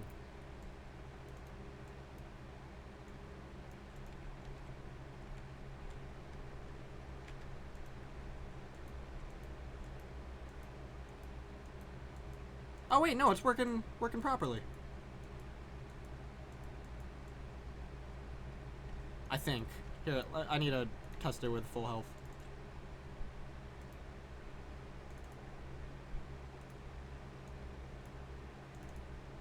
And let's test it with one client shooting the server and another client. So client will stand here, another client will stand here, and this guy will shoot. So, if they're standing next to each other, they should both each take a sum of damage that will equal 10. Okay? Nope. See, now it's doing it. It's only selecting one. As predicted. Whichever guy was hit last. Or first, I don't know. Is gonna be the one who takes it. That's a shame, and I will figure that out. I'll have to create...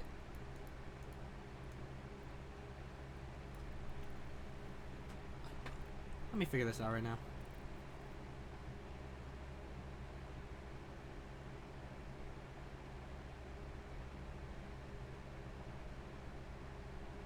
I could make bodies an array or a dictionary. No, I'll figure that out later. I just have to keep track of multiple bodies. Like, I'll do some sort of structure. That I'm not worried about that. That's not going to be a long-term problem, but it's not a problem I want to solve right now. That is not within the scope of this stream. But let's add respawning.